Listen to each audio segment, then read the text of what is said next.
Hello guys, how are you all? Welcome back to my channel. So, today we are gonna see, what if Quirkless Izuku was kidnapped, and survived a bloody ritual, and got a mysterious power, part 1. So before we start, please go check out the author of this fanfic, Mask Rider Roy, link is in the description. Also subscribe to our channel, and like this video. So let's begin the video. The scene shifts at an apartment, where a 5-year-old boy, sporting green, curly hair, and having a freckled face, is watching a live footage on his computer, where several pro-heroes are seen doing heroic deeds like stopping crime, and saving people. The little boy is so fixated that he aspires to become a hero himself when he grows up. The boy is identified as Izuku Midoriya, and he appeared to be an avid fan of the #1 pro-hero All Might. As the little boy is watching in awe and admiration, his mother, Inko, smiled, as she felt that her son has found inspiration. And there the little boy told his mom that he wants to become a hero like All Might, which his mom smiled, and said he would one day become one. Mom, look, yes? All Might is amazing, right? Yes, Izuku. Can I become like him? I'm sure you would. I'm going to become a hero when I grow up. Yes, Izuku. However, as fate would make itself apparent, the Midoriya family learned from a doctor that Izuku is quirkless, and told Inko that they should just give it up, and accept the fact that Izuku is just an ordinary boy, and can never become a pro-hero, which Inko was in disbelief, asking the doctor how is this possible, as she and her husband possess quirks. However, the doctor said that Izuku is one of the rare cases where he is born quirkless, and tells her that Izuku should just become an ordinary citizen, attend an ordinary school, and live an ordinary life, and tells her that this is how life is, nothing more. At their apartment, Inko went to her son's room to check on him, and saw that Izuku is facing the computer watching All Might's exploits, but saw that her son is heartbroken at the fact that he is quirkless, as he feels that his dreams will never be achieved, and Inko consoled her son, seeing that he is depressed at this, and apologized to her son, though all he could do is cry silently at this, as he is forced to face the harsh truth and reality. Mom, Izuku? Can I still be a hero? Izuku, oh Izuku. I'm sorry. In the years that passed, Midoriya's status as a quirkless became known to his neighborhood, and neighborhood bullies uses their quirk to torment him, mentally and physically, to the point of badly injuring him, and, as a battered and bleeding Midoriya lay on the ground, the bullies are ready to inflict more harm on the hapless boy, seeing that he could not fight back due to lacking a quirk. Ha! Look at that! He really is quirkless. He couldn't even retaliate. You're a loser. You should commit suicide.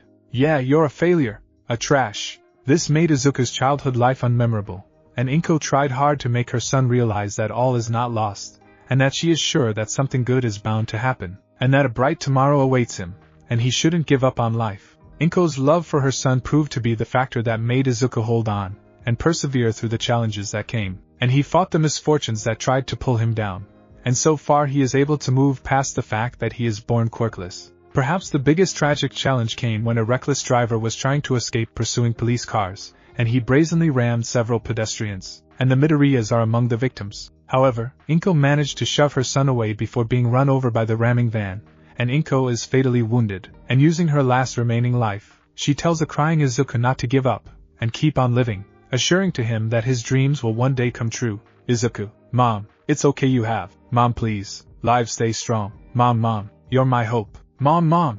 After that, Inko perished, leaving Izuku heartbroken, and though he cried silently, he tried to hold on after remembering what Inko said, and yet he faced uncertainty, as he is living by himself, and has no relatives within Tokyo. The fact that Inko died became a challenge, as he is now alone, and with no relatives coming to claim Inko's corpse, Izuku is living alone at the apartment he is staying in. But more tests came, as the apartment owner turned out to be unsympathetic, and used dubious means to drive Izuku out of the apartment, and the little boy is rendered homeless now. Adding insult to injury is that his personal belongings, including his All Might collectibles, were sold off, and Izuku wandered the streets until social services sent him to the orphanage. There Izuku spent the next few years living in loneliness. In the years that passed, Midoriya is able to persevere, as he recalled what Inko told him before, and he held on, and was able to finish elementary, and soon he is set to graduate middle school, all thanks to a kind Samaritan, and there during the final months of his 3rd year in middle school, he met All Might, where a series of events took place, and there All Might saved Katsuki Bakuga from Sludge Villain, and there he was able to have a private conversation with the #1 hero, and asked if Midoriya could still be a hero despite being quirkless, but then All Might grimly told the young boy that he cannot become a pro-hero, much to Midoriya's shock, as he was told to give it up, and live a normal life. Sorry, Shounen, but this is reality. Since you are quirkless you cannot be a hero.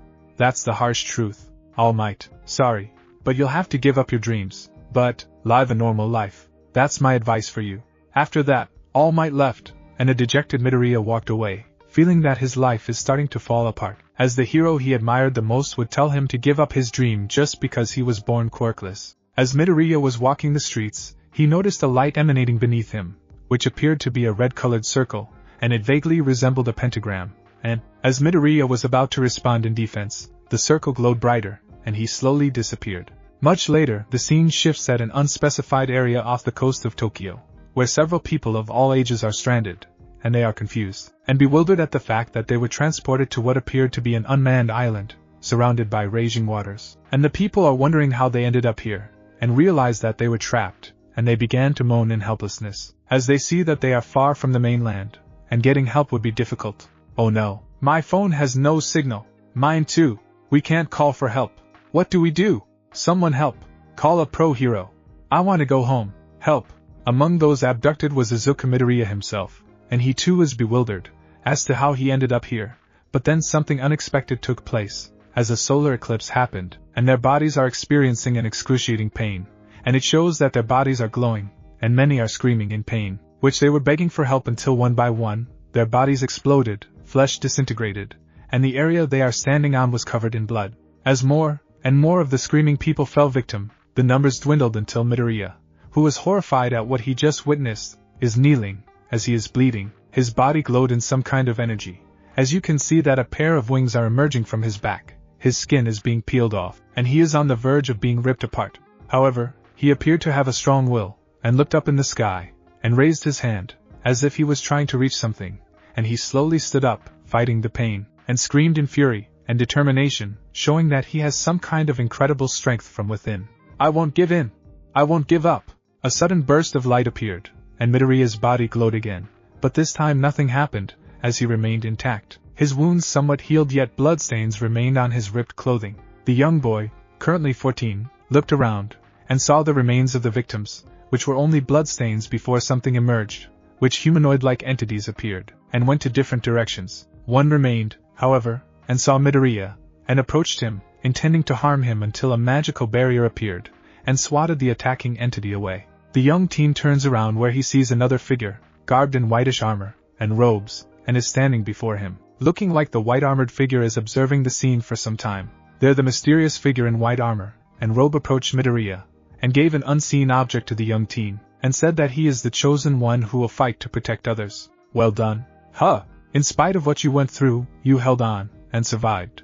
A very admirable feat for that. You now have the potential to become a wizard. Me a wizard? Here, take these, you will need now that you have the potential to become a wizard. Is this for real? The young teen stared in confusion on what was going on, but he would later find out why he survived, and what the purpose of being given such a mission. Before leaving, the white-armored figure gave Midoriya a paper, in which he read it, but, as he looked up, the figure is gone, and a baffled Midoriya is left alone, and he decided to leave the scene behind, as he is still in shock at what happened minutes ago, and seeing that he has nowhere to go, he decided to follow what the white-armored figure directed him to do. Several hours later, it was night time, and the scene shifts somewhere within Tokyo, where you can see a semi-obese man in his mid-50s, where he is ready to close his shop, which is revealed to be that of an antique store, and, as the man is ready to enter, as the time now is 22:30, he is sighing, as it is currently raining hard, due to a sudden thunderstorm. As the man is about to enter, a very drenched Midoriya approaches him, and calls out to him, "Excuse me, sir." Huh! Kid, do you realize that it's already past the curfew? Are you Wajima-san? Yes. Why do you ask? I was told that you made this, and you're the only one I could. The man, who is revealed to be the owner of the antique store named Shigeru Wajima, stared wide-eyed in shock when Midoriya raised his hand, and revealed that he is wearing a strange ring, which Wajima recognized it, and he immediately invited Midoriya inside his shop before closing, his face filled with concern. As he started to suspect something tragic has happened, he immediately offered Midoriya a mug of hot chocolate milk, and a towel, and there Midoriya placed the ring he bought, and a red stone-like object, and told him what happened, and Wajima was horrified at the details he was told of. And that's what happened. Oh no, I can't. Sorry, but, no, I'm the one who should apologize. I had no idea that something like this would. It's okay. There's no point blaming you. Huh, I want to move forward. and I would need your help. Oh boy, looks like I'm going to have my hands full. A few weeks have passed, and Izuku Midoriya is slowly adjusting to his current life after the rather tragic incident that happened, which made him the sole survivor of that incident. And so far the teen boy appeared to be well. Deep inside he is still traumatized, especially after witnessing so many people perished, and their carcasses are seen, which creatures emerged and fled, and then the mysterious white wizard showed up and provided the means to combat those creatures, as well as saying that Izuku now possessed the means. The scene shows that Izuku is staying at the Omokage-do antique store, where Wajima also resides, and there he acted as the surrogate parent figure to Izuku, after learning that the young boy was orphaned about a decade ago, which Inko tragically died while Izuku's dad abandoned them a few years before Inko died. As Izuku is having breakfast, Wajima glanced at the calendar, and realized what the date is, and glanced at the boy, seeing that while he is slated to graduate in middle school, he hasn't set his sights on which high school he should go, and there he asked Izuku which school would he like to enroll, which the young boy appeared to be hesitant to respond, as he recalled what All Might told him before. So any plans after you graduate, Izuku? No, not yet. Come on, you got less than 2 months away. I don't know, with everything that happened I don't even know if I have the time to go to school after graduating. Don't be like that. As Wajima kindly assured him that things will be okay, he wondered how Izuku would be able to adjust to school life given that the creatures are possibly rampaging after the forced ritual that resulted in multiple deaths, and how this would affect the hero's society. After finishing his breakfast, Izuku washed the dishes before going out, and there he is seen boarding a motorcycle, which mysteriously was sent to him the day after the boy set foot on the antique store, and since then it became Izuku's mode of transportation. There he told Wajima that he will be out the whole day, though the near senior citizen asked if Izuku is sure about not wanting to check out potential campuses so he could start high school, and Izuku said that it can wait, as finding these creatures are more important. Oh dear, do you think that this is okay for you? It's fine. Really. You don't have to do it 24/7, you know. Thanks, Wajima-san. But I'm fine. I'll be back later. Izuku. Later. After that, Izuku left while Wajima sighed, seeing that Izuku is prioritizing in finding the creatures than looking for a way to balance his life, and he is worried that the young boy might become antisocial due to not having friends of his age. The scene shifts at a warehouse where the police are seen arriving, and are led by an investigator who received reports about mysterious creatures attacking people, and thus the investigator believes that it might be more than just random attacks. The investigator, identified as Makoto Tsukachi, is seen looking at the warehouse, as she is pumped to see who is behind the series of attacks on innocent people, and while preparing, she receives a call from her elder brother, Naomasa Tsukachi, who also works with the police force. Naomasa somehow got the gist, and he called his younger sister, as he wanted to dissuade her from doing investigation because of how dangerous it is. But Makoto is somewhat of a rebellious type, as she is determined to solve a case no matter how dangerous it is. Sorry, Anai-san. A work's a work. That's part of being a police investigator. But reports I received says that the culprits are said to be armed and dangerous. So is my team. Makoto, please don't stop me. But I'll be careful. Makoto, as Naomasa is worried, and tried to dissuade her, Makoto would not be deterred or discouraged, and tells her brother that she has work to do, and would talk to him later once the case is solved, and the culprit captured, assuring him that she will be okay, and will take care of the investigation. Sorry, Anai-san. I can't stop now. But what if the culprits have quirks? Not a problem. Makoto, please don't stop me. But I'll be careful. Makoto then turns off her phone, as she tells her fellow cops to get ready, as they are going to do a stakeout, and instructs them not to hold back, telling them that they are allowed to use lethal force if, and when necessary. The cops nodded, and acknowledged Makoto's instructions, knowing that she is correct, as they are sure that the culprits are deemed as armed and dangerous. Yes, ma'am. At the Omokage-do antique store, Wajima is doing his job selling antique items, and just sold a few, and, as he is about to take a break, he glanced at a crystal ball, and he saw it glowed, which it showed that a police stakeout is about to commence, and there he saw a creature lurking nearby. Realizing that a massacre is about to take place, Wajima picks up the cell phone, and contacts Izuku, and informs him of the situation, and which location he should go, to which Izuku thanked Wajima for tipping him off. I see, you better hurry. Got it. I got a feeling that things are going to get bloody. Then I'll see to it that it won't happen. Be careful, Izuku. I will. Good luck. Izuku then sped off via his motorcycle, as he headed off towards the scene of the incident, hoping that he would arrive there in time to prevent another massacre to take place, as he doesn't want to be reminded of that incident in which he was the sole survivor. A few minutes later, Makoto, and a squad of police force are standing in front of the door of the warehouse, and there one of the cops approached her, and said that there are no suspicious activities outside, and said that it is safe to assume that the culprits are inside the warehouse. He said that he called for reinforcement, and was told that help would arrive in a few minutes from now, and he suggested that they should make do with the time they have in order to stall the culprits inside the warehouse, and prevent them from escaping. Hearing this, she told her men to get ready, as they are about to get into a firefight, which her men nodded in acknowledgement. Yes, ma'am. Nodding, Makoto led the squad inside the warehouse, and draw their guns, looking around, and to their surprise it was empty, and that no one else is around, and this made Makoto baffled, as it turns out that this stakeout was based on a tip from a police detective named Amino, who told her that he got word of some suspicious activity at this area. Makoto then told the rest to be alert and ready, as she believed that they may have walked into a possible trap, and an ambush might take place, which the cops replied in acknowledgement. Yes, ma'am. As the cops looked around, they saw someone emerging from a corner, and they stared in shock at who appeared, as it looked like a monstrous creature that resembled that of a Minotaur, and there the Minotaur told the raiding team that they have just walked into their graves, and assured that no one would leave alive. Makoto was taken aback, as she did not expect anything like this, and told the cops to open fire, and not let up until the creature is taken down, which the cops roared in acknowledgement. Yes, ma'am. The cops fired their guns, and shot the Minotaur creature, not wasting a single second, as they are determined to stop him from causing harm, but to their surprise, the bullets simply dented, and fell to the ground. The Minotaur creature laughed, and said that he is looking forward to turn this place into a crematorium, and points his finger at Makoto, telling her that she will be the last to die at his hands once he get rid of the excess baggage. Much to her shock at hearing this, she then told the cops to fall back, as she saw that the bullets are not slowing down the Minotaur creature, and urged them to get out of here, and get help, which the cops said that they can't leave her alone like this. However, the Minotaur creature raised a hand, and a huge fireball appeared, and threw it at the cops, hitting them, and many were charred to death while others were thrown aside by the impact, and some screamed in pain.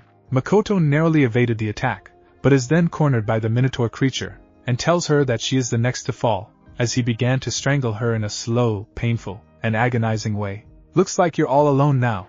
Now then, what will I do with you? You are a perfect specimen. Now then. Suddenly Izuku arrived, as he used the motorcycle to ram through the door, and rammed the Minotaur creature, and the impact caused him to lose his grip, and Makoto got free, and there the Minotaur creature asked Izuku if he has a death wish, which the younger boy nodded, and said that his wish is to eradicate monsters like the Minotaur.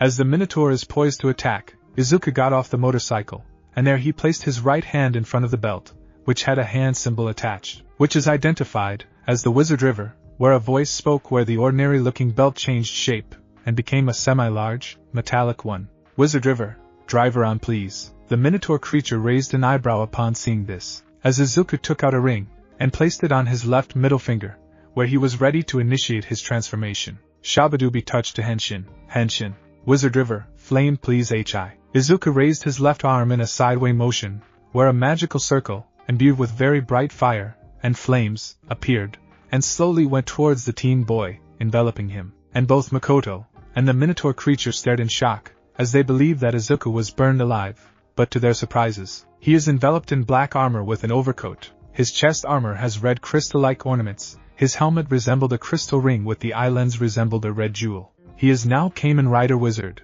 and he is ready to do battle, as the Minotaur creature is in a state of disbelief at what he just saw, and now he is poised to attack a possible threat, and is determined to finish what he started. The scene shifts at the Omokijdo antique store, where Wajima just sat on a couch, as he glanced at the crystal ball where he saw the Minotaur-like creature holding and strangling Makoto Tsukachi, as well as seeing how the creature massacred the entire squad in quick fashion. He immediately picked up his cell phone and called Izuku, telling him to hurry up, as he told the teen boy that the creature has drawn first blood, and another innocent is about to be massacred. You better hurry, Midoriya, that thing is about to take another life. Okay.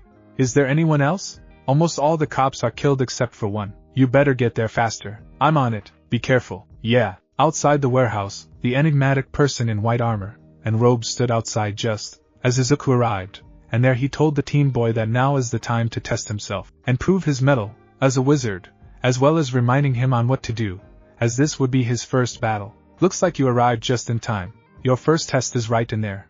Okay.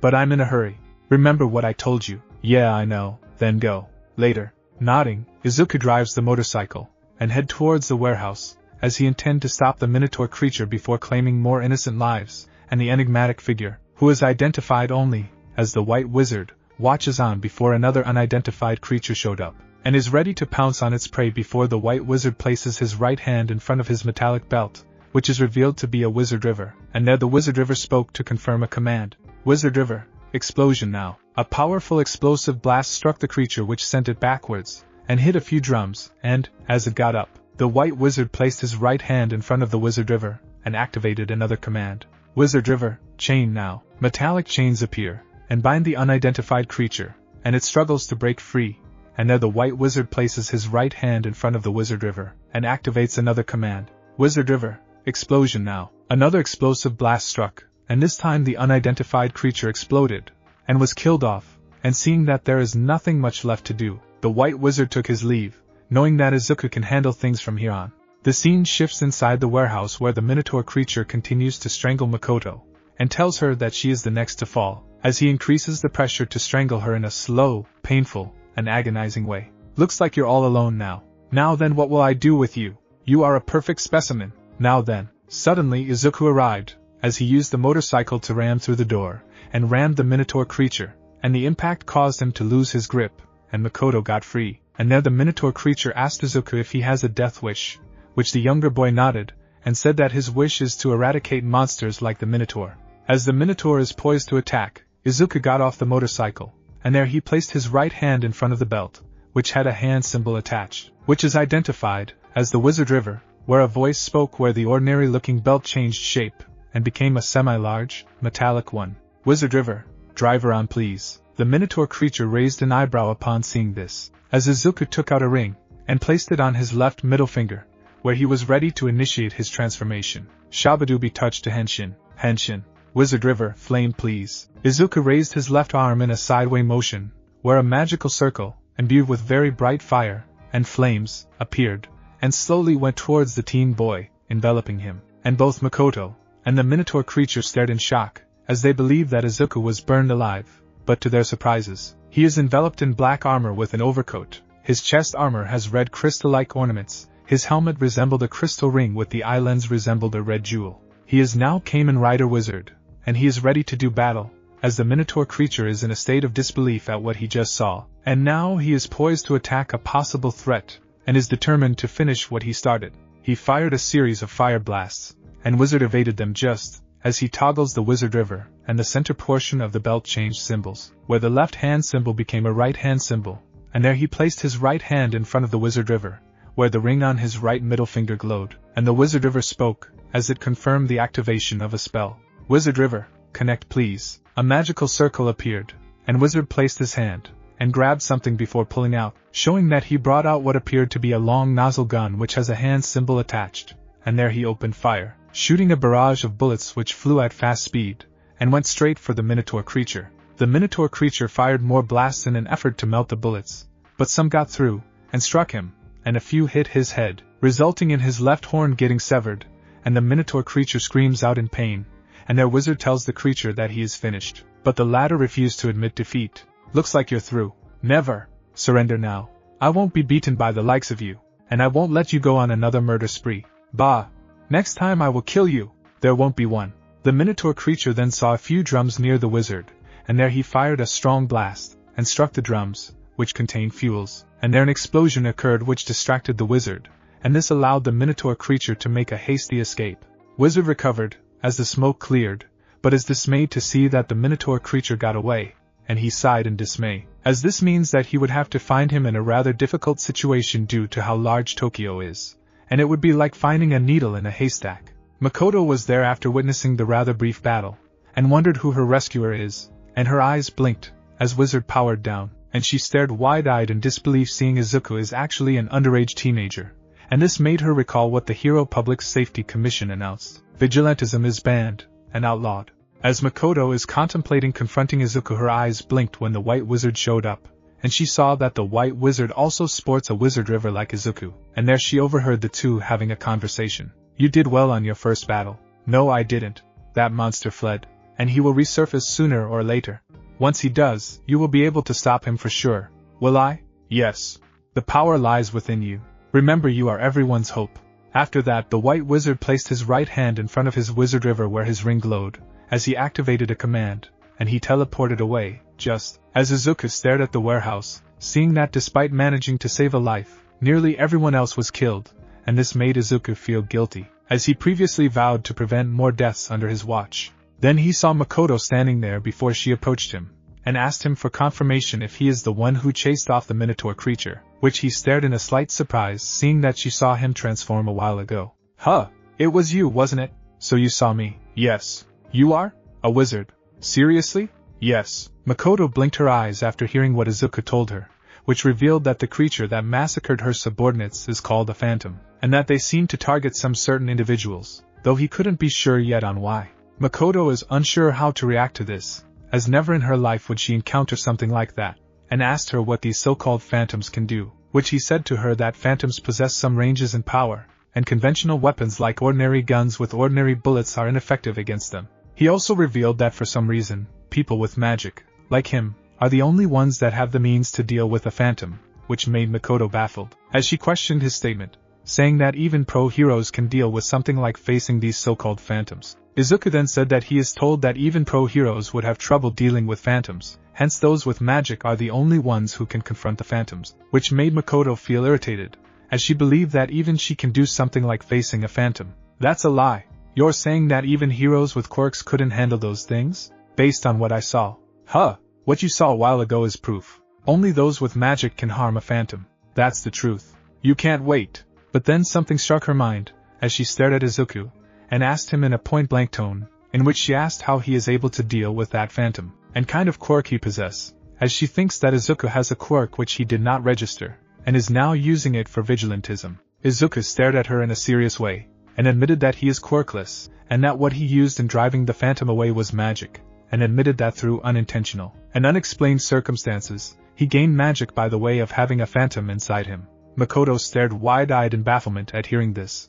Izuku is quirkless, yet he gained magic by having a phantom spawned inside his body, which she finds suspicious, and threatened the younger boy that he could be arrested for perjury. You're lying. You say you're quirkless, but you have magic by having this creature inside you? I can arrest you for. Whether you believe me or not is up to you. Huh, you asked a question? I simply answered it. Makoto blinked her eyes at his reply, seeing that he didn't waver or show signs of panic, just answering straight, while showing signs of being cynical, as he said that whether she believes him or not means nothing to him, as all that matters is that he will not let phantoms go on a killing spree. He then tells her to call the rest of the police force in order to pick up the remains of her subordinates, who were killed by the Minotaur phantom, and when Makoto tells Izuku that she has her eye on him, he replies that she is free to do so. If you wish to keep an eye on me, that's up to you. What? Stopping the phantom is my mission now, and I will do what I can to prevent that tragedy from happening again. What? Tragedy? Wait.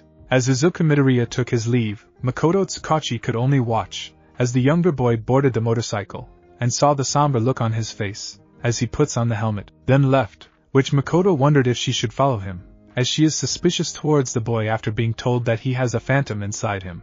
As Makoto saw 3 police vans and ambulances arriving, she greeted them, and several seconds later the reinforcement members were taken aback at the gruesome scenes, and asked Makoto what happened, only to be taken aback after being told, and now they are skeptical about whether to take her words seriously or not. Monsters, you say? Seriously? Are you sure? Aren't you making this up? Unbelievable. I doubt it. Nobody would believe you. Nice alibi. As Izuku is leaving the scene of the incident while on board his motorcycle, he did not notice that the Minotaur phantom is hiding, and saw Izuku, who is unaware of it. And once seeing Izuku facing away while departing, Minotaur decided to strike him when least expected, thus killing the younger boy on the spot. However, before the phantom can unleash a fiery blast, a magical offensive spell struck Minotaur from behind, knocking him down, and then the same magical attack struck him again, further knocking Minotaur back. Wizard River. Explosion now. Another blast knocks the phantom silly, and their Minotaur was too dazed to see who did this, as the scene shows that the white wizard is there. As he foiled the phantom from carrying out the intent to ambush Izuku, the white wizard toggles the wizard river again before placing his right hand in front of the belt, and his magic ring glows, which confirms the spell activation. Wizard River. Explosion now. Another powerful blast rattles the phantom, and he is down on the ground, where he is surprised to see that another wizard stood before him, and demanded to know who the white wizard is. What? Another wizard? I wasn't told about this. Begone, foul fiends. You'll regret this. Too bad. The white wizard toggles the wizard river once again before placing his right hand in front of the belt, and his magic ring glows, which confirms the spell activation. Minotaur is taken aback, and attempted to defend himself, but is too late, as the white wizard has already summoned another magical attack. Now you die, Phantom. Say your last words. You won't beat me. Ha! I will kill you. Too bad. Wizard River. Explosion now. Another explosive attack struck the Minotaur Phantom, which sent him careening against some crates, and this made him decide to make a hasty retreat, and fled. The white wizard then saw Makoto Kazaki rushing towards the scene after hearing several successive blasts, and there the white wizard toggled the wizard river again before placing his right hand in front of the belt, and his magic ring glowed, which confirmed the spell activation. Wizard River, teleport now. A magical circle formed beneath him, and envelopes the white wizard before disappearing, and, as Makoto arrived, she is baffled, as she saw nothing other than smoke emanating from a few spots, and wondered if the phantom is still here. But a medic came, and told Makoto that she is needed, and she nodded, and the two left the area, unaware of the brief battle that happened a while ago. We need you to assess the area. I understand. What was that blast? Don't know. You sure? Yeah. Nobody there? None. At a hidden hideout, the Minotaur Phantom is shown sitting on a stool, nursing his head after the wizard's attack, which resulted in him losing a horn, and he can be heard moaning slightly in pain. Then two figures emerged from a corner, and were rather dismayed that Minotaur came back looking like a sore loser, and they confronted him, where the two entrants are revealed to be phantoms, as well, identified as the Medusa Phantom and the Phoenix Phantom. So you came back. How are things there? I suppose you have results. What's with you? You looked banged up. Never mind that. Tell us how things went. You heard her. Tell me. Hurry up, man. Minotaur bowed at them, showing that the two aforementioned phantoms are of higher ranking, and Medusa asked why he came back here abruptly, which Minotaur admitted that he intended to ambush the wizard, but is foiled by another wizard, which Phoenix starred in curiosity, and asked if Minotaur is making a lame excuse. Minotaur proved his point by showing Phoenix the spots on his body where the white wizard uses his magical attack, and said that if this white armor doesn't show up, then his job will push through without problem. And Phoenix asked more about this other wizard. Hey, yes? Tell me more. Huh, this magical clown in white? What's he like? He is dressed in white. I know that. Well, he is. Medusa interjected, and tells Minotaur to focus on the targeted gate, which he nodded, and promised that they will have the results within today, which Medusa tells him that they must make more phantoms born so that the Sabbath will take place before commencing the Walpurgis, which Minotaur nodded. Just focus on your job. Yes. And let no one stop you. Yes. I don't care what you do. Just finish the job.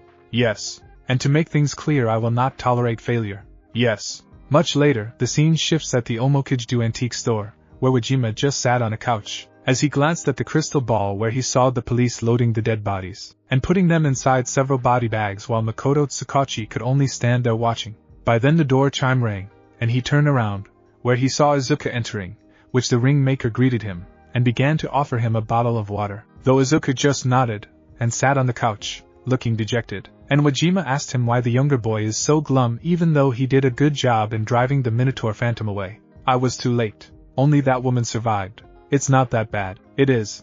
She's just like me, a sole survivor. But you saved a life. That's what matters. I feel miserable. Izuku, I could have arrived faster, and if I did, Izuku. Wajima nodded, as he understood why Izuku is so down, and told him that he is not at fault for what happened at the warehouse, and said that what matters is that Makoto Kazaki is safe, and thus Izuku is able to save a life. He also said that he shouldn't push himself too hard, and just focus on what's in front of him. Izuku just nodded, as Wajima's advice helped him calm down, and there the ringmaker said that he is going to cook food, stating that a wizard will need a full stomach, as facing phantoms will require a lot of energy. Okay then. Huh, time to get to work. What? I'll cook lunch. And you're going to eat, Wajima-san. After all, facing a lot of phantoms would require food for your body, right? Yeah. Within 30 minutes Wajima prepared the food, and Izuku digs in, and, as the two are dining, Wajima asked if Izuku was able to figure out who was the phantom's target, which the younger boy admitted that he hasn't figured out yet, but promised that he will see to it that there won't be any more deaths, and that the phantom will be taken down before another death would take place. Wajima nodded, and told Izuku that it is okay, but he should always stay calm, and not rely too much on his emotions, as the phantom would exploit it to their advantage. And that's the advice I can give you. Okay. Always keep a cool head, even if things get too tense. Okay. So try not to get riled up. Okay. So are we good? Yeah. By then a customer came, and asked if Wajima was here, as the customer said that she was looking for an antique-like item that she would like to buy, and Wajima himself stood up, and told the customer that he will attend to her shortly. Are you the store owner? Yeah.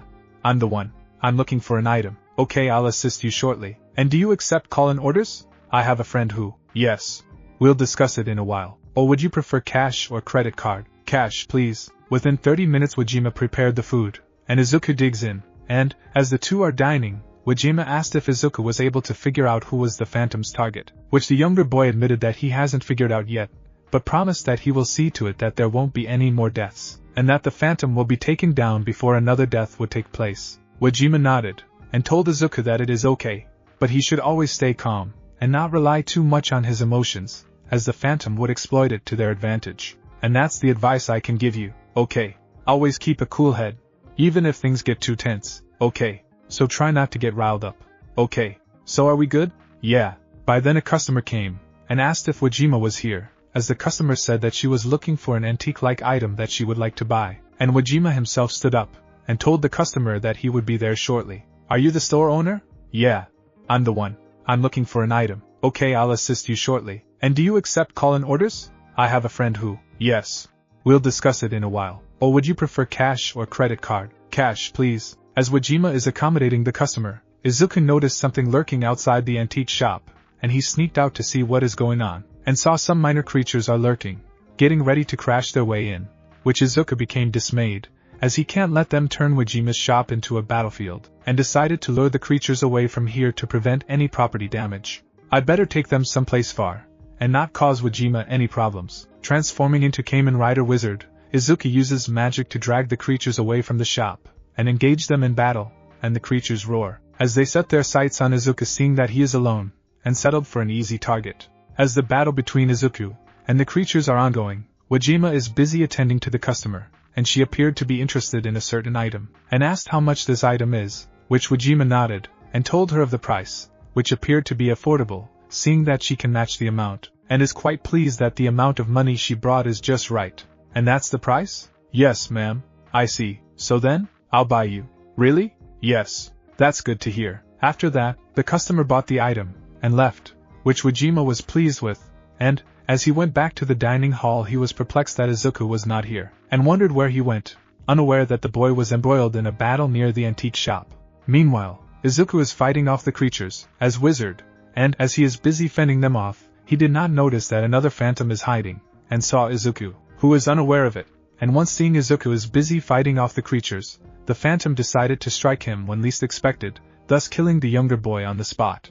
That way he would be praised, as he was sent by Medusa to cause trouble so as to keep Izuku busy while Minotaur Phantom would focus on its target. Medusa-sama will be pleased once I took care of that brat. However, before the Phantom can unleash a powerful blast, a magical offensive spell struck him from behind, knocking him down, and there the same magical attack struck him again, further knocking the Phantom back. Wizard River, explosion now. Another blast knocks the Phantom silly, and there the Phantom was too dazed to see who did this, as the scene shows that the White Wizard is there. As he foiled the Phantom from carrying out the intent to ambush Izuku, the White Wizard toggles the Wizard River again before placing his right hand in front of the belt, and his magic ring glows, which confirms the spell activation. Wizard River, explosion now. Another powerful blast rattles the Phantom, and he is down on the ground, where he is surprised to see that another wizard stood before him, and demanded to know who the White Wizard is. What? Huh?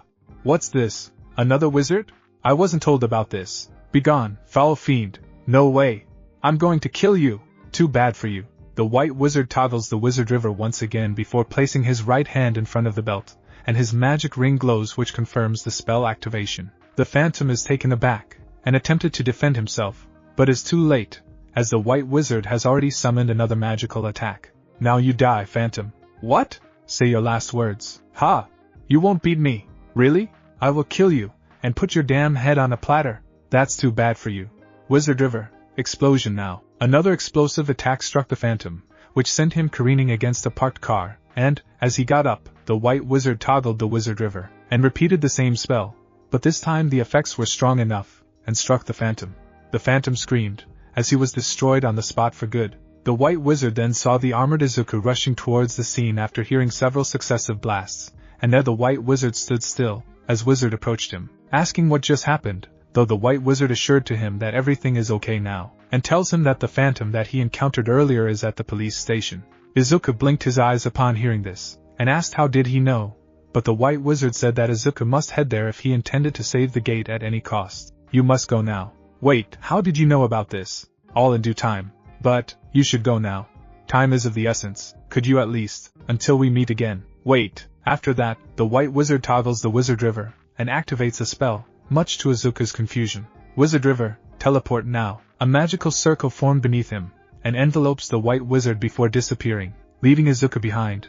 And, as Izuku reverted back to normal, he got a call from Wajima, and is told that the crystal ball glowed, and it shows Makoto Tsukachi along with a fellow officer, who has a bandaged head, which the left side of the officer's head is heavily bandaged. The woman who interrogated me earlier, that's what the crystal ball showed. And the guy has a bandaged head? Looks like it. Are you sure? Yeah. Anyone else there? None. Izuku thought carefully, as he tried to figure it out until recalling that he fought the Minotaur phantom earlier, which he remembered severing the phantom's left horn. And recalling what Wajima said just now, he made a shocking discovery, and realized what is about to happen. Now that he figured out what is about to take place, he asked Wajima where the place is, and there Wajima said where Makoto and the officer are, and there Wajima asked Izuku if what he was thinking was what he suspected, sensing the worried tone from the boy. Calm down, Izuku, why are you so serious? Is it what I think it is? I'll be back, Wajima. Izuku? Later. Izuku then uses magic to summon his motorcycle, and is ready to head towards the police station, as he is determined to save Makoto Tsukachi, and stop the phantom from claiming another innocent life. As Izuku is leaving the scene of the incident while on board his motorcycle, he did not notice that the another phantom is hiding, and saw Izuku leaving the area. Having observing the battle a while ago, and believing that the White Wizard is already gone, this phantom decided to strike him when least expected, thus killing the younger boy on the spot, and to make Medusa pleased with the kill he is about to make. However, before the phantom can unleash a sneak attack by firing a projectile, a magical offensive spell struck him from behind, knocking him down, and there the same magical attack struck him again, further knocking the phantom back. Wizard River, explosion now. Another blast knocks the phantom silly, and there the phantom was too dazed to see who did this, as the scene shows that the White Wizard is there, as he suddenly showed up, and foiled the phantom from carrying out the intent to ambush Izuku. The White Wizard toggles the Wizard River again before placing his right hand in front of the belt, and his magic ring glows which confirms the spell activation. Wizard River, explosion now. Another powerful blast rattles the phantom, and he is down on the ground, where he is surprised to see that another wizard stood before him, and demanded to know who the White Wizard is. What? So it's true there is another wizard? And I thought there was only one. You are going down. No way. I'm going to kill you, and then that boy. You're welcome to try. As Izuku is leaving the scene of the incident while on board his motorcycle, he did not notice that the another phantom is hiding, and saw Izuku leaving the area. Having observing the battle a while ago, and believing that the White Wizard is already gone, this phantom decided to strike him when least expected, thus killing the younger boy on the spot, and to make Medusa pleased with the kill he is about to make. However, before the phantom can unleash a sneak attack by firing a projectile, a magical offensive spell struck him from behind, knocking him down, and there the same magical attack struck him again, further knocking the phantom back. Wizard River, explosion now. Another blast knocks the phantom silly, and there the phantom was too dazed to see who did this, as the scene shows that the White Wizard is there, as he suddenly showed up, and foiled the phantom from carrying out the intent to ambush Izuku. The White Wizard toggles the Wizard River again before placing his right hand in front of the belt, and his magic ring glows which confirms the spell activation. Wizard River, explosion now. Another powerful blast rattles the phantom, and he is down on the ground, where he is surprised to see that another wizard stood before him, and demanded to know who the White Wizard is. What? So it's true there is another wizard? And I thought there was only one. You are going down. No way. I'm going to kill you, and then that boy. You're welcome to try. The unidentified phantom attempted to try get an edge, but the White Wizard is several steps ahead, and unleashed a barrage of magical blasts which sent the phantom careening against the wall, and he is starting to weaken, as the White Wizard is now ready to unleash his next attack, and the beleaguered phantom is pleading for mercy, as he is now too injured to continue fighting, having recognized that the White Wizard is too strong to handle. Wait, and no more. I give up. Don't hurt me. Too late. No. I don't want to die. Goodbye.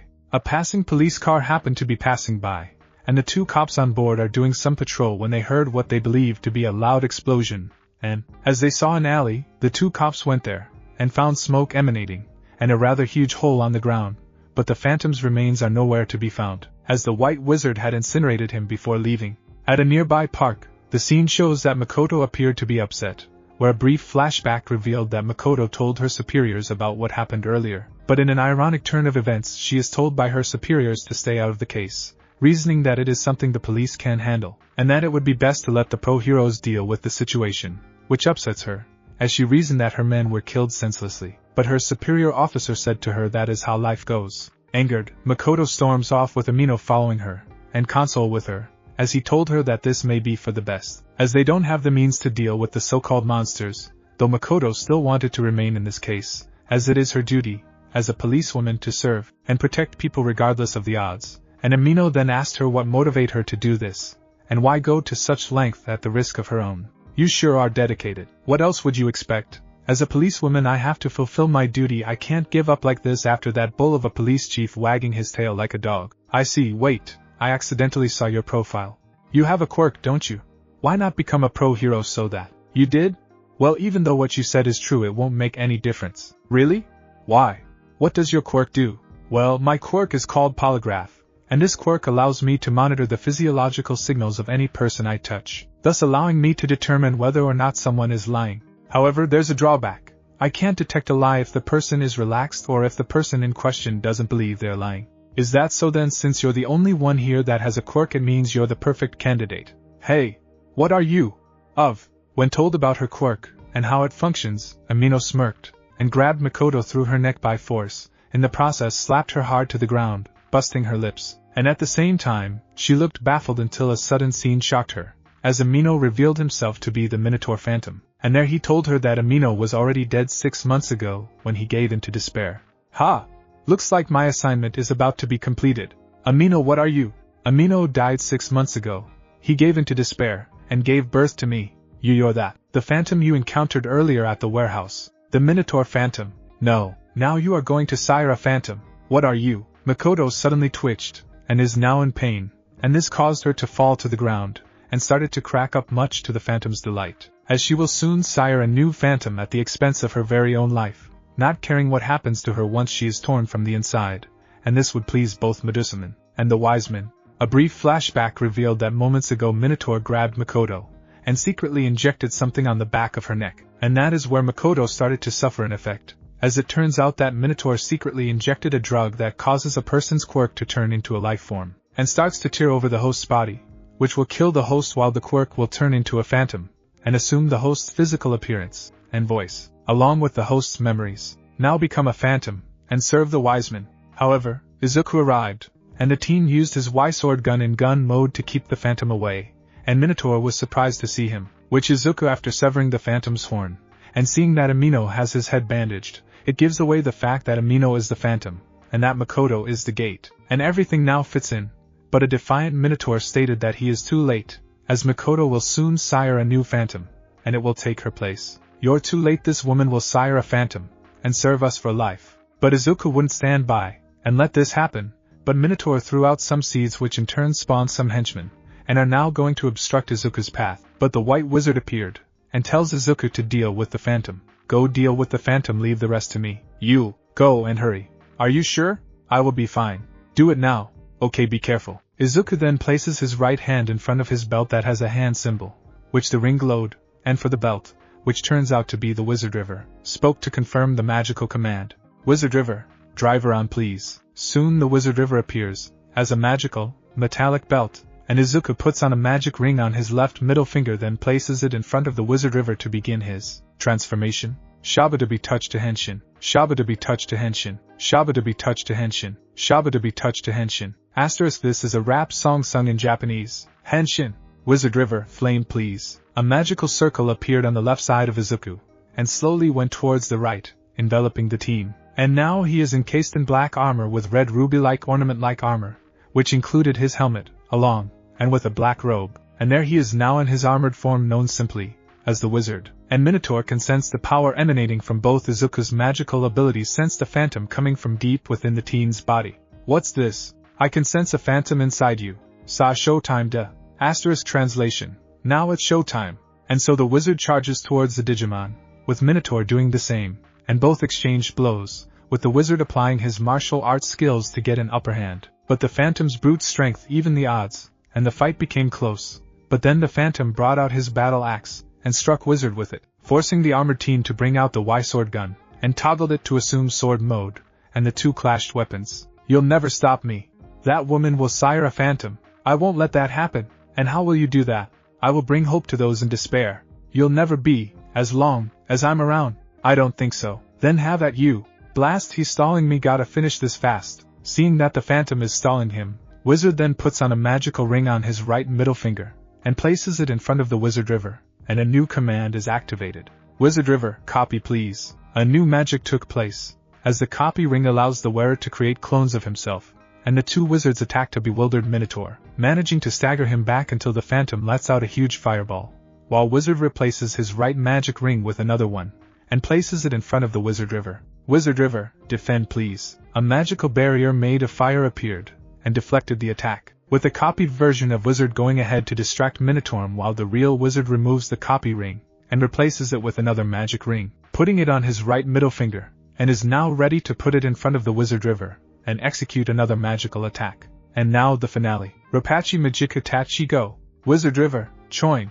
Kick Strike. After a few seconds, the Wizard River spoke again to confirm the activation of his magical attack. "Wizard River, Psycho." Wizard's leg began to go ablaze, as he charged towards Minotaur, who had just finished off Wizard's copy, and there he is taken by surprise, as Wizard is nearing him, preparing to take him down with his finishing attack. His finishing attack is called the Strike Wizard Kick, a corkscrew drop kick enhanced by the power of the element presently wielded, and in this case fire. Wizard executed the Flame Strike Wizard, and struck Minotaur, and soon the Phantom exploded, reducing him to rubble, and is immediately deleted, while the scene shows that the White Wizard dealt with the small fries with ease, and checked on Makoto, seeing that more cracks are appearing all over her body, and realized that in a few more minutes her quirk will gain a physical form, and force itself out, and Makoto's body will explode, and that would mean instant death for her. The White Wizard called out "Wizard," and there he saw Makoto cracking up, and he immediately went to her side, and there the rookie policewoman told him she may not make it, but Wizard assured her that he will bring her hope,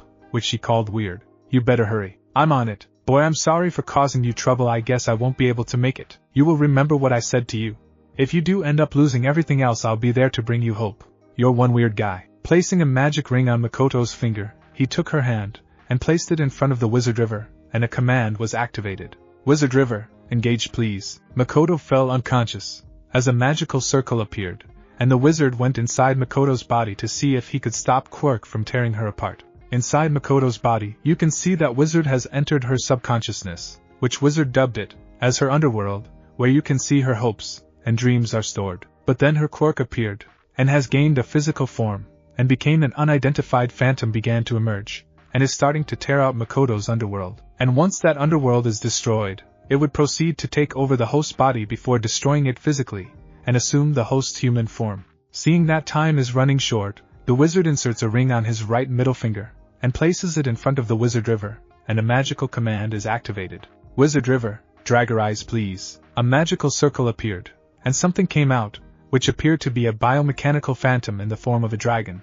That turns out to be Izuku's inner Digimon identified as Dragon, and despite the fact that Izuku managed to keep him in his body, the phantom appeared to be untamed, and it is revealed that in the past months, Izuku has been trained by the White Wizard in trying to tame Dragon, but had little success, and the only way to tame it is by magically summoning his motorcycle, and have it merge with Dragon to have more control over it. As soon as Dragon is summoned, it does go after the inner phantom, but at the same time recklessly smashes Makoto's underworld, as well, and Wizard tries to summon it with his sheer will, but with little success, as it remains untamed for now. "Dragon, submit to me." With Dragon not heeding, Wizard was forced to put on the connect ring, and summon his motorcycle, and went after Dragon, and after getting close, Wizard's motorcycle jumps up, and magically merged with Dragon, and became the Phantom's extension, as Wizard now has full control over the Phantom, and proceeded to go after Makoto's inner Phantom, as it started to take form, and is proceeding to tear down her underworld. Okay, better contain this at once. Soon an aerial dogfight ensued, and Wizard managed to keep the inner Phantom at bay, and are now about to collide, which he sees this as the perfect opportunity to nail it with one strike, so he took out the Y-sword gun, and placing his left hand at the hand symbol, Another magic command is about to be initiated, as the ring on his left hand glowed, as well as the Y sword gun in sword mode. Y sword gun, slashing strike fire. As the two phantoms are about to collide, Wizard had Dragon dodge it, and he does a vertical slash which slices the inner phantom in two, and coupled with his magical fire attribute, the slash attack is enough to destroy the inner phantom, and Makoto's underworld is saved. But, as a result of this, she is now rendered a Quirkless, which is a slight side effect for destroying her inner phantom. The scene shifts outside Makoto's body where a magic circle appeared, and out came Wizard on board his motorcycle, and when he saw the White Wizard, he asked anything happened while he was inside Makoto's underworld. The White Wizard replied, and assured that everything went smooth, and that Makoto is safe and sound, and thus is no longer a target for the phantoms. I hope that I didn't. It is okay, Izuku. Really? Yes.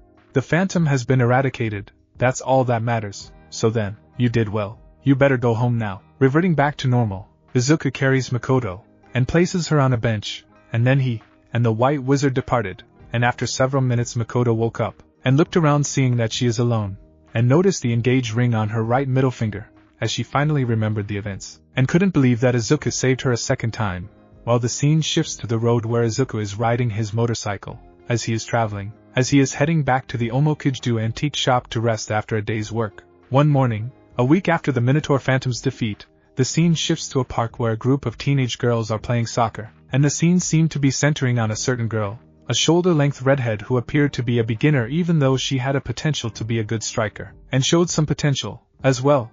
But then the soccer match came to a stop, as the girl's father came, and shouted at the girl, berating her for playing a lousy sport, and physically dragged her back to his car, much to the sympathetic look of the other girls. But then someone appeared to have her attention, as the scene shifts to the far end of the field, and the looker is none other than Medusa Phantom, who is assuming her guise of a female young adult. Found one. She smirked, as she had her eyes set on the redhead, and left immediately to have someone do the job. Later, at the antique shop, Midoriya is still asleep given that he needs to rest in order to replenish his mana after fighting Minotaur Phantom, and the scene shifts to the first floor where Wajima is attending to some customers who are buying some antique items which they find it ideal for their collection, and lined up at the cashier, as Wajima registered the payments. The customers are pleased, and Wajima tells them to come again, which they said that they definitely will, and are sure to buy any item that attracts them. Okay.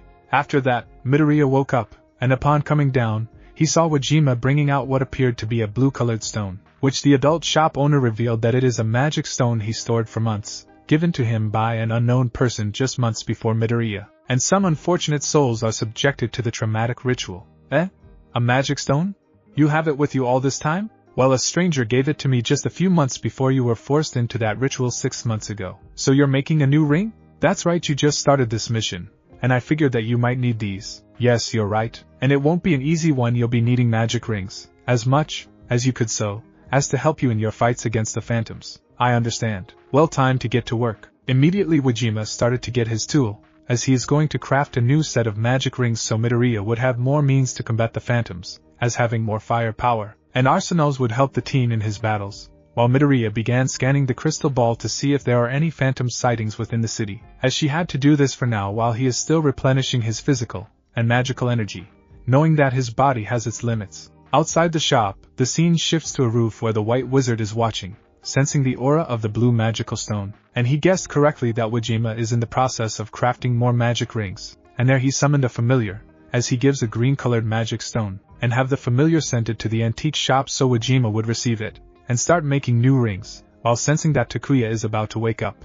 Good, now Izuku Midoriya will have more magic in his fights against the phantoms. The White Wizard then summons a magic circle, and uses it to teleport himself to an undisclosed area before he is about to be seen by prying eyes. He opted to leave Midoriya alone for now, as he chose to observe how the teen is doing given his new mission in his fight against the phantoms. Back at the antique shop, Midoriya took a bath, got dressed, and is now ready to patrol the streets when Wajima called him, as he just crafted 2 new rings, and are ready to use, with the teen glancing at the rings, seeing that they appear to be more on the defense side than offense. The rings are Big Ring, Bind Ring. Before trying out the 2 new rings, the teen first used the copy ring by placing it in front of the Wizard River, and got a response. Wizard River, copy please. Then the teen tries out the other ring. Wizard River, bind please. After trying it out, Midoriya discovers that he can summon mystical chains to tie up the clone, and then tries out the big ring to see what it does. Wizard River, big please. As a magical circle appeared, Midoriya puts his hand on it, and at the other side of the circle, he is surprised that his hand has been enlarged, and uses it to strike down the clone, which it disappeared after impact, and there he realized that the 2 new rings would be a great help in his fight against the phantoms, so he thanked Wajima, as he took his leave. These rings are good, well I'm taking them with me, and am going now. Okay, be careful. I will. See you later. Wajima smiled, as he continued to make more rings from the blue magic stone, as he wondered what rings he could make using the magic stone, as only Midoriya has the means to try it out, and decipher them, as the ring maker couldn't, and there he decided to glance at the crystal ball to locate any phantom that are about to make an attack on a would-be victim. The scene later shifts to a house somewhere in Odaiba, where a family of 3 are seen, and it is identified as the Takenouchi family, and there the 3 people are shown and identified. They are Haruhiko Takenouchi, the patriarch, Toshikyo Takenouchi, the matriarch, Sora Takenouchi, the daughter and only child. Haruhiko is known for being a famous politician, and wanted Sora to follow his steps so as to have a family legacy within the political world, and that their surnames would be famous, with Toshiko devotedly supporting him, and she urged Sora to do as her father says, stating that it is for her own good. But Sora would have none of it, as her dream is to become a famous soccer player. You will do exactly as I say. You heard your father, do as you are told to do. But why? Being a politician is not my calling. No buts. We must ensure that our family name is engraved in politics. You relatives are all successful politicians. You will follow in my footsteps so we too will be remembered as the Takenouchi family in Japanese political history. Just do as your father says, it's for your own good. Mom, why do you always side with Dad? Am I nothing but a robot to you for obeying his selfish commands? I have my own decisions too.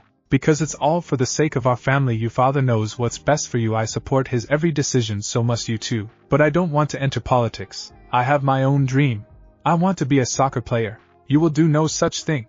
Obey me, and that's what you should do. Haruhiko berated Sora for wasting time playing soccer, and demanded that she will enter law school once she graduated high school. She is a 3rd year in senior high, and graduating, which she vehemently protested, stating that becoming a politician is not her calling, and pleaded to her parents to let her decide on her own, which her mother countered, visibly shown that she is devoted to her husband's decision. When Sora pleaded again, Haruhiko physically reprimands her, slapping her hard on the face, and told her that she will be preparing for the law school in the next few months, and she will not disobey him or else he will send her to America to further study law abroad. And a visibly upset Sora tearfully ran off despite her father shouting at her to come back, while Toshikyo urged him to calm down, as she intends to talk her into accepting the terms, which he told her that Sora had better accept becoming a politician, as this is what he wanted to preserve the family name. Later, at a park, the Medusa and Phoenix Phantoms, who assumed human guises, arrived, and watched from afar where a group of girls are playing a soccer game,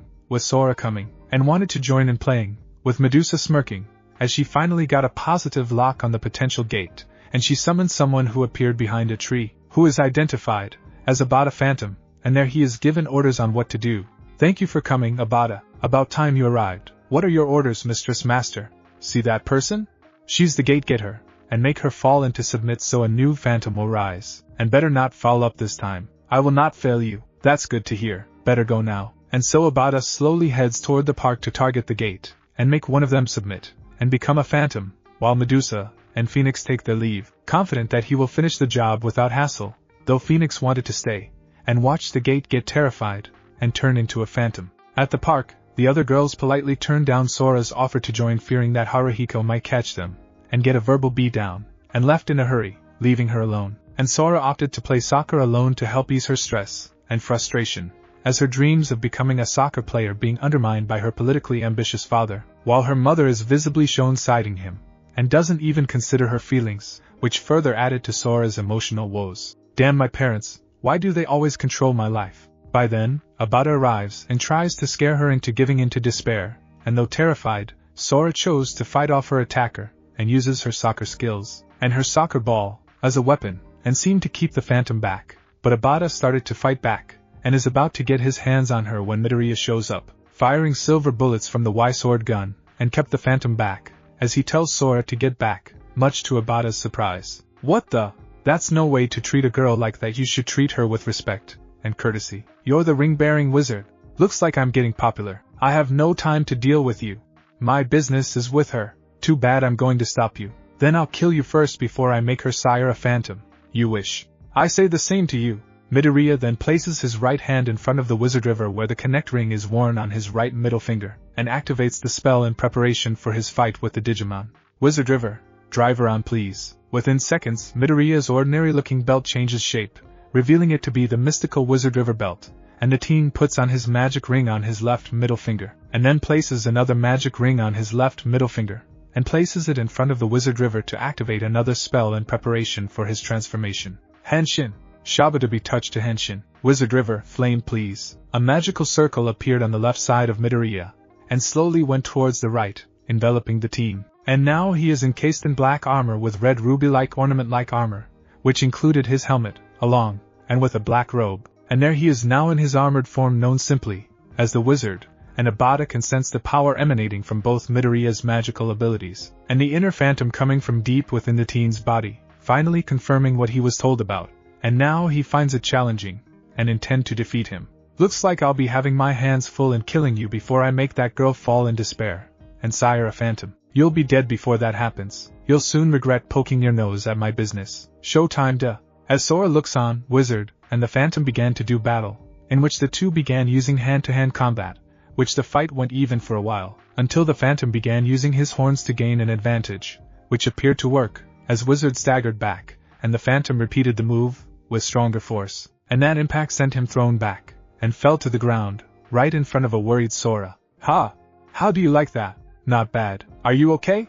I'm fine, miss, just stay back. You will be mine, human, and I'll see to it that you fall into despair. Not if I'm here to stop you. Not giving up. Wizard got up, and now took out one of the two new magic rings, as he now intends to try them out in battle, while Abata Phantom thinks that Wizard is just playing around, and braces himself for whatever magical attacks that would be hurled against him, confident that he can withstand anything, and can beat the wizard, and make Sora submit to despair so as to earn praise from his masters. At that moment the wizard takes a magic ring, and puts it on his right middle finger, and places his hand in front of the wizard river, and there a magical command is activated. Wizard river, copy please. Wizard's temporary clone appeared, and went after Abata Phantom, and there the two fought each other until the Phantom threw seed-like objects to the ground, and there the ghouls are summoned to keep the magical clone at bay, and head for Sora, but the real wizard simply repeated the move, creating more copies of himself to combat the ghouls, and during the melee, the Phantom came close to Sora, and is ready to grab her.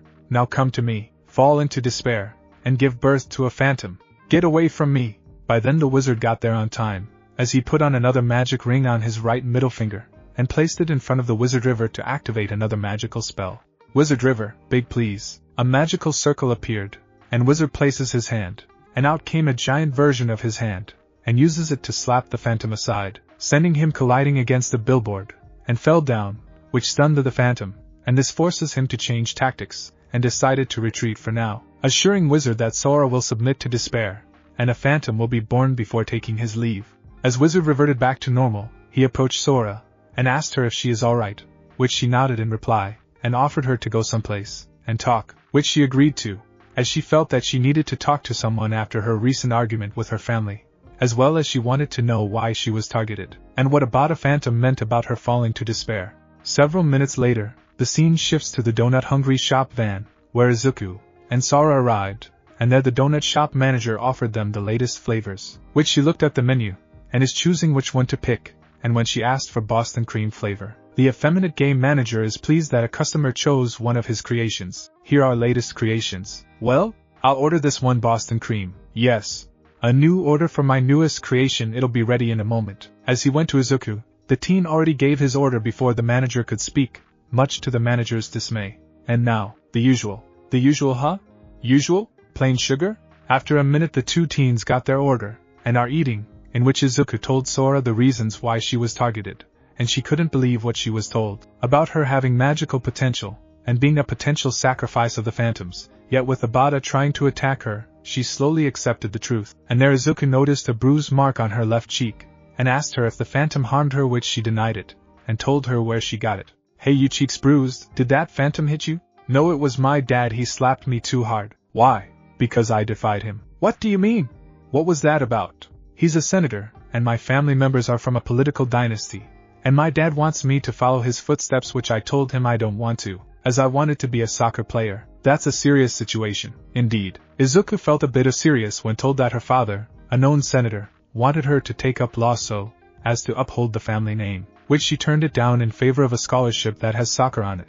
And there Izuku realized that soccer was Sora's dream and hope, and he asked her why not try talking to her parents more in hopes of them changing their minds, which she shown a bit of despair when told that even her mother is favoring, and even taking her husband's side. Seeing this, Izuku told her not to give up hope, go after her dreams, and assured that he will be her last hope, which seemed to have brightened up her mood. By then, a teenage boy wearing goggles approached the two, and asked Sora if he would like to accept a soccer match with him, which she readily accepted while Takuya sees this as a good way to strengthen her hope, as the two teenagers left, and head to a nearby park that has a soccer field with Takuya following.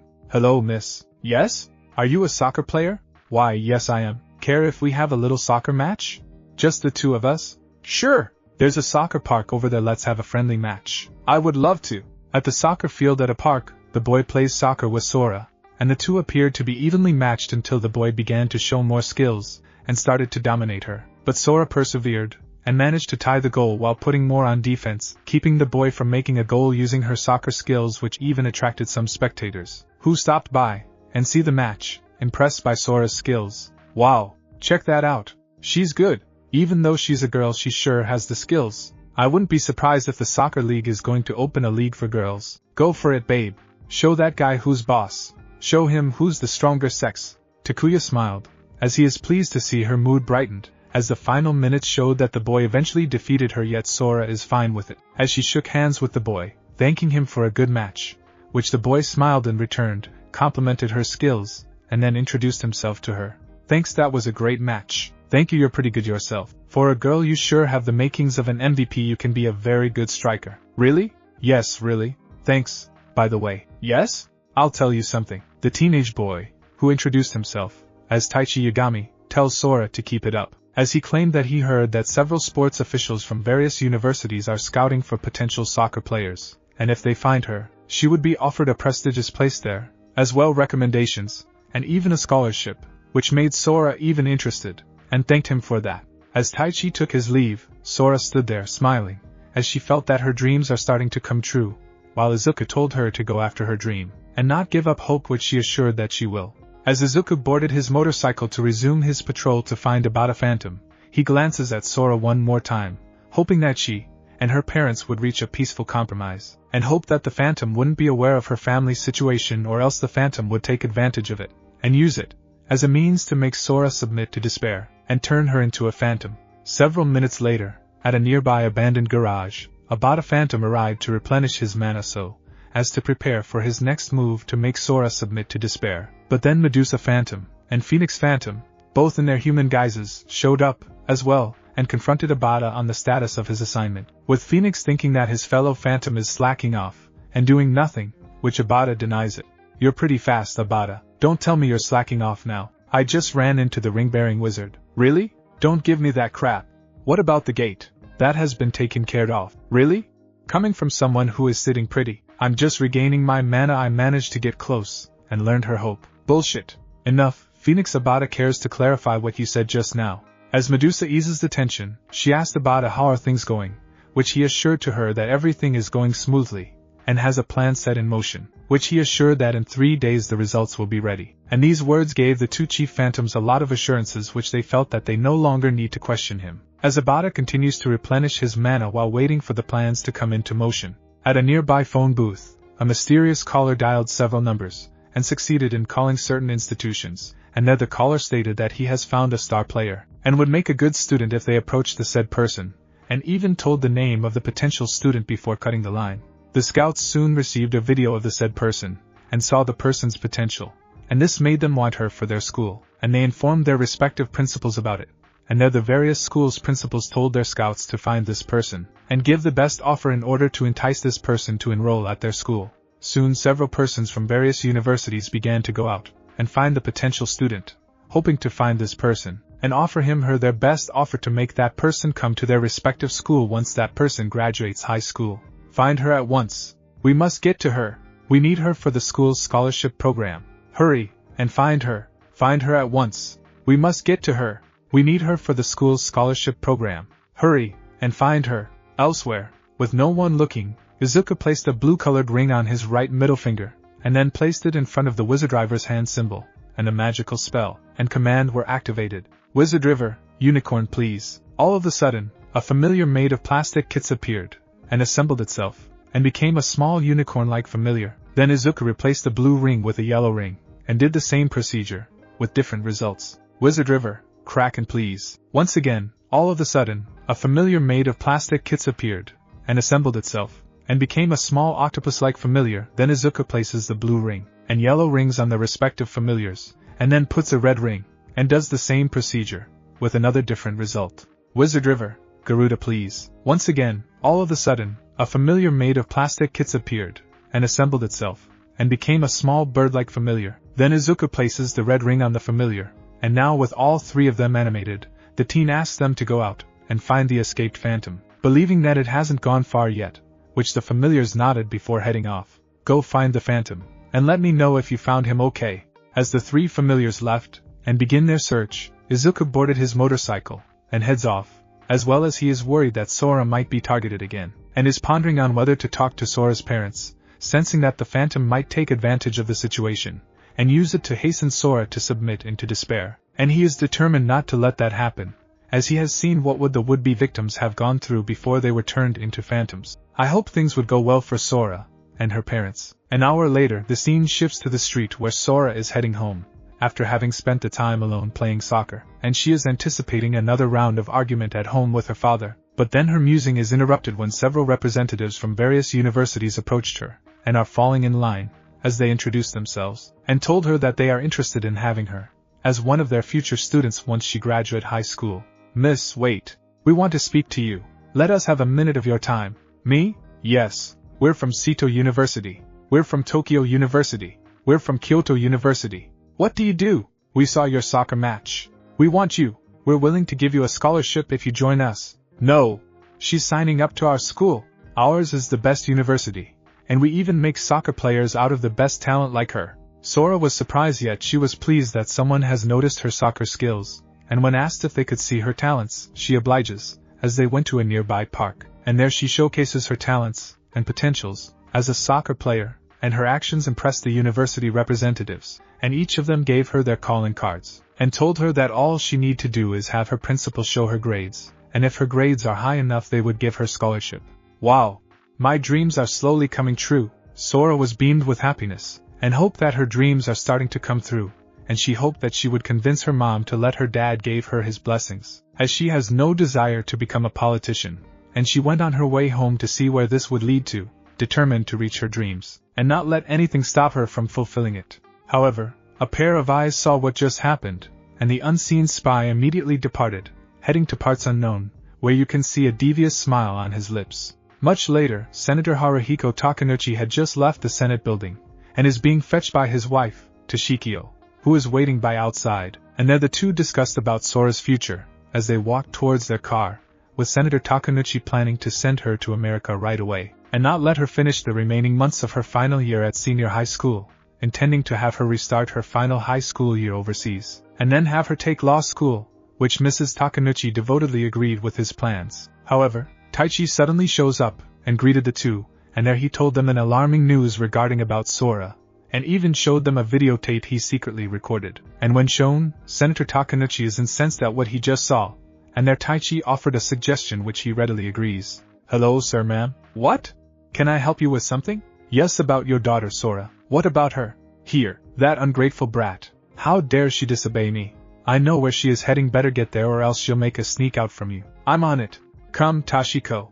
You must make her come to her senses. However, Wajima, who happened to be passing by, saw the scene, and there something made him alarmed, and saw that Taichi saying something like despair, and the car's plate number where the Takenouchi parents are boarding, and he immediately dialed his cell phone to make an emergency call to Izuku, fearing that something bad is about to happen to the targeted gate. Hello, Izuku. What is it, Wajima? I saw a boy tipping off Sora's parents, and said something about despair, and all. Know that teenager with the goggles, it was him? I think so, and he just talked to some couple. Oh no, the phantom is using Sora's parents to make her fall into despair. Go after them. I'm on my way. Okay, Izuku, I'll follow them. Try to keep them from Sora in case the phantom is with them. Several hours later, It was nearing sunset, and Sora is watching the skies smiling, as she felt that she is reaching her dreams, and all she has to do now is finish her remaining months, and submit her applications for the universities she's been offered, and pass the exams, and depending on the results, she would go to the university where her entrance test score has the highest points, and she would automatically get the scholarship he craved for that has soccer on it. Just a little more, and I'll be there to get my dream. Just as she was about to leave for home, the car arrived, and parked in front of Sora, and out came her parents, and you can see the livid look from her father, as he grabbed Sora by her arm, and slapped her hard that sent her down to the ground, with her mother looking rather ignorant at the scene, as she chose to let her husband deal with her daughter, showing how devoted she is to him, even if shows that her husband's action is causing more strain and harm to Sora. You ungrateful brat. Oh. Why? I told you to follow my order, and that must be followed. I told you I have no interest in that. You will obey me no matter what.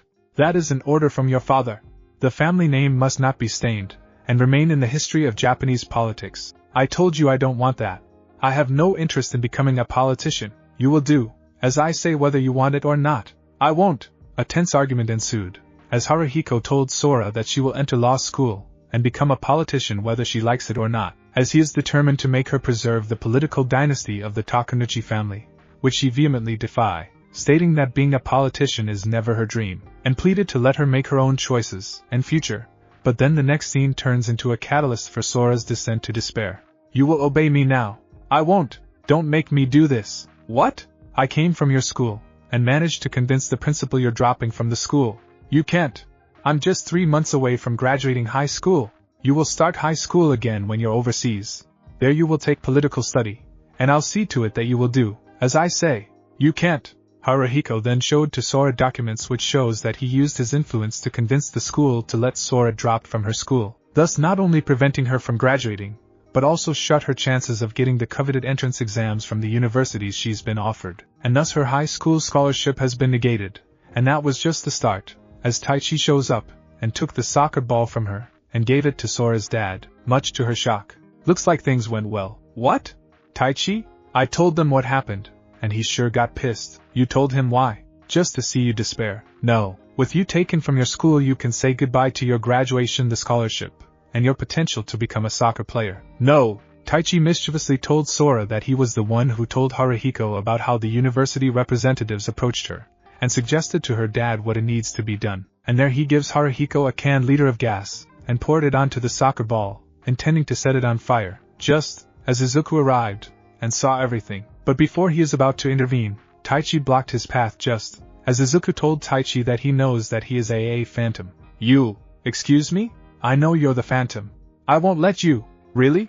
Do you have proof? Yes, just now you're with them, and now you're letting Sora despair. So what if she is just to make things interesting? I'm putting a stop to this. Too late. Huh? Before Takuya could act, Sora's father set her daughter's soccer ball ablaze, and then tells her that she will leave for America within 4 weeks from now, with Toshikyo telling her daughter to do what her dad says, which shocked Izuku at seeing how ignorant her mother is, siding with her husband. But Izuku became more alarmed when Sora started to crack up, realizing that she has fallen to despair, and Taichi finally revealed himself as a Bada Phantom, and the teen uses his Connect ring to activate the Wizard River to prepare his transformation when he places his right hand in front of the Wizard Driver's hand symbol buckle. Wizard River, driver on please. Within seconds, Izuku's ordinary-looking belt changes shape, revealing it to be the mystical Wizard River belt, and the teen puts on his magic ring on his left middle finger, the Flame Ring, and then places another magic ring on his left middle finger, and places it in front of the Wizard River to activate another spell in preparation for his transformation. Shaba to be touched to Henshin, Wizard River, flame please. A magical circle appeared on the left side of Izuku, and slowly went towards the right, enveloping the teen. And now he is encased in black armor with red ruby-like ornament-like armor, which included his helmet, along, and with a black robe, and there he is now in his jewel-armored form known simply as the Wizard, and Bada Phantom is now intending to keep Wizard busy while Sora is being consumed by despair, and in the process of turning her into a phantom. You'll never stop us, for she will give birth to a phantom. I won't let you, not as long as I'm around, and you get to see her die and reborn. As Wizard and Bada Phantom fought, Sora fell to her knees, as she is being consumed by despair, but her parents are rather oblivious to it, and think she is just dramatizing her act, and began berating her, with Haruhiko telling her that she will do as he says, and she has no right to defy him, while Toshikyo urging her to listen to her dad stating that this is for her own good. This however worsens the situation, and hastens the process, and Sora cracks up faster. Wajima arrived, and saw this, and shoved the Takenuchi parents back while shouting to Wizard that time is running out, while at the same time tries to reach Sora through his voice in an attempt to rouse her out of her despair, but it was in vain. Seeing this, Wizard puts on one of the new rings on his right middle finger, and scans it on the Wizard River in an effort to deal with the situation he has with about a phantom, and save the gate. Wizard River, bind please. Fiery chains appear from the ground, and tie up the phantom, which puts him in place, and then Wizard removes the bind ring, and replaces it with the big ring, and does the same motion. Wizard River, big please. A magical circle appeared. Wizard puts his hand on it, and at the other side of the circle, and there his hand has been enlarged, and uses it to strike the phantom, which it sends him flying away after impact, and there he went towards Sora, and attempts to put the engaged ring on her, but he is stopped by Toshikyo, urging him not to interfere, as she believes her husband would snap her out of it, and seeing Haruhuko handling it, further worsens the problem amid Wajima pleading to stop. By then it was too late, as Haruhiko's selfish pleading further hastens the process, and Sora exploded, and she was reborn, as a phantom, and Sora's parents were shocked at what they saw, as the phantom, now identified, as a Bath Phantom, has been sired, and then she fired a powerful beam at Wizard before making her escape. As the smoke cleared, the scene became silent, as Wajima fell to his knees, as he witnessed the gate loses her life, consumed by despair, and has been turned into a phantom, and Wizard slowly reverted back to normal, feeling disgust that he failed to save a fellow human. As the Takenuchi parents confronted Izuku about this, the teen angrily punched the two on their faces, and the impact sent the two adults to the ground, their mouths blooded, and loses several teeth in the process, and there Izuku angrily told the Takenuchi parents what just happened, and berated them for their actions that led to the death of Sora, and her dreams. Izuku also angrily branded Toshikyo as a bitch for following, and citing her husband like a dog following her master, and at first she resented it, she slowly realized, and understood the words the teen hurled against her, and though Haruhiko threatened to have the teen arrested for placing a hand against the senator, Wajima angrily told him that it will not change the fact that he and his wife sentenced their daughter to a selfish and cruel fate, and there he and Izuku boarded his motorcycle, and left. As Haruhiko is about to give chase, he noticed his wife sitting on the ground, and there she told her husband that they have made a mistake, and now she regretted not using rational means to solve this problem, and though stubborn, Haruhiko slowly thought about it, and slowly came to regret his decision, and realized that they now don't have an heir to their political dynasty. At their hideout in Sato Island, Medusa Phantom and Phoenix Phantom are pleased to see that a new phantom has been sired, as Abata Phantom introduces a Bath Phantom to them, and she tells the two phantoms to do the same process so that more phantoms would be born, and that the Sabbath will soon continue once the Wiseman is fully recovered, with Abata Phantom and a Bath Phantom nodding before taking their leave. A few days later, the scene shifts outside of the Mustafa Police Department. A car just arrived in front, and the police who are outside glanced at the car, where its occupants slowly disembark from the vehicle. Some seemed to recognize the person who stepped out of the car, which they stayed silent while others whispered among themselves. The man appeared to be in his mid-20s, wearing a black suit and shades. He appeared to emit a sinister aura. He then glanced at the building before his assistant spoke to him, and the two exchanged words before a decision was made. "Sir, we have arrived. Is this the Mustafa Police Department?" "Yes, sir." "Has the police chief been informed of my appointment to him?" "Yes." "Good. Wait at the parking lot. I will text you when my business there is finished." "Yes, sir." "Okay, I'm out." And so the shades-wearing man entered the police department building while his assistant stayed inside the car, and waited for the other man to come out, as he is instructed to wait for him until his business is done, as the assistant knows what business his superior is attending to. At the Omokaju antique shop, the scene shifts to the lobby area where Izuku came down from the stairs after waking up, had breakfast, and is ready to go, intending to make a fresh start after his failed attempt to save Sora Takenuchi from despair that resulted in the birth of a bath, which Wajima encouraged the teen boy to do his best, which the teen accepted. Morning, Midoriya.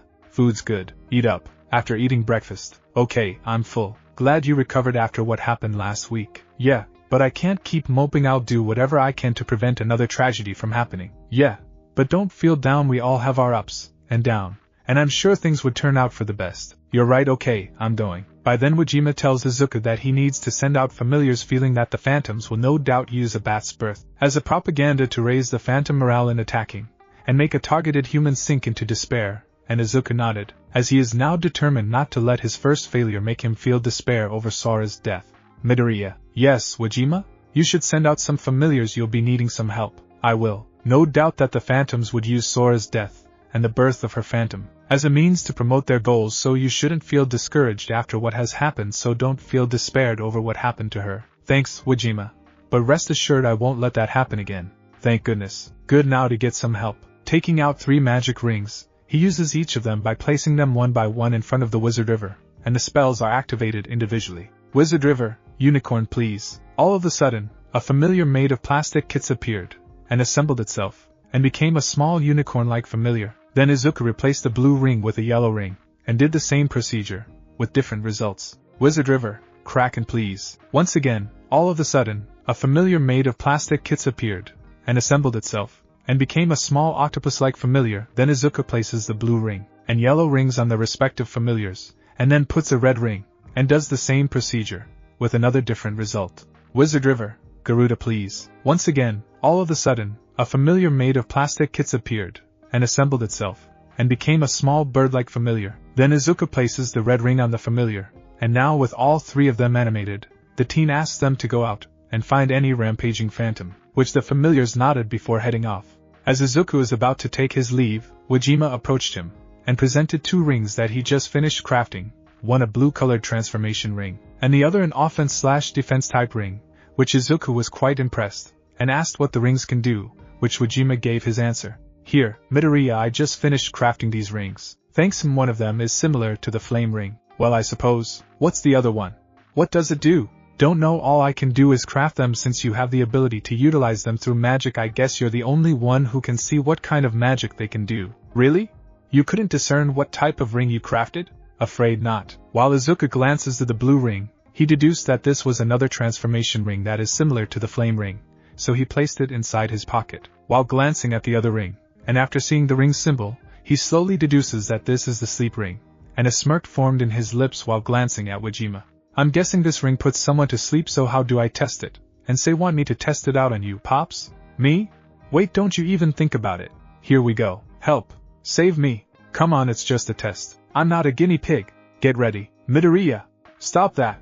This isn't funny. Despite Wajima's pleading and protests, Izuku places the sleep ring on his right middle finger, and places it in front of the Wizard River belt, and there the magical belt's voice spoke to confirm the activation of the ring's magic powers, much to the ring maker's apprehension, while Izumi braces herself for the worst that's about to happen. Wizard River, sleep please. A magical circle appeared, and the two braced themselves, as the magic is about to be unleashed, but then all of a sudden, the magical circle enveloped Izuku, and he slowly fell to the floor, and he went fast asleep, even snoring aloud, and there Wajima sighed in relief that he didn't receive the magic ring's effect, while he sighed at the scene in front of him. So then it is a sleep ring, but it put him to sleep instead. Thank goodness it didn't get me. I guess he'll have to stay put for now, and let the familiars do the work. Serves him right for trying to use me as a test subject. Well, I'm going out to do some shopping. Back at the Mustafa Police Department, the scene shifts at the lounge area where Makoto Tsukauchi glances at her right hand, where the engaged ring is still worn at her right middle finger,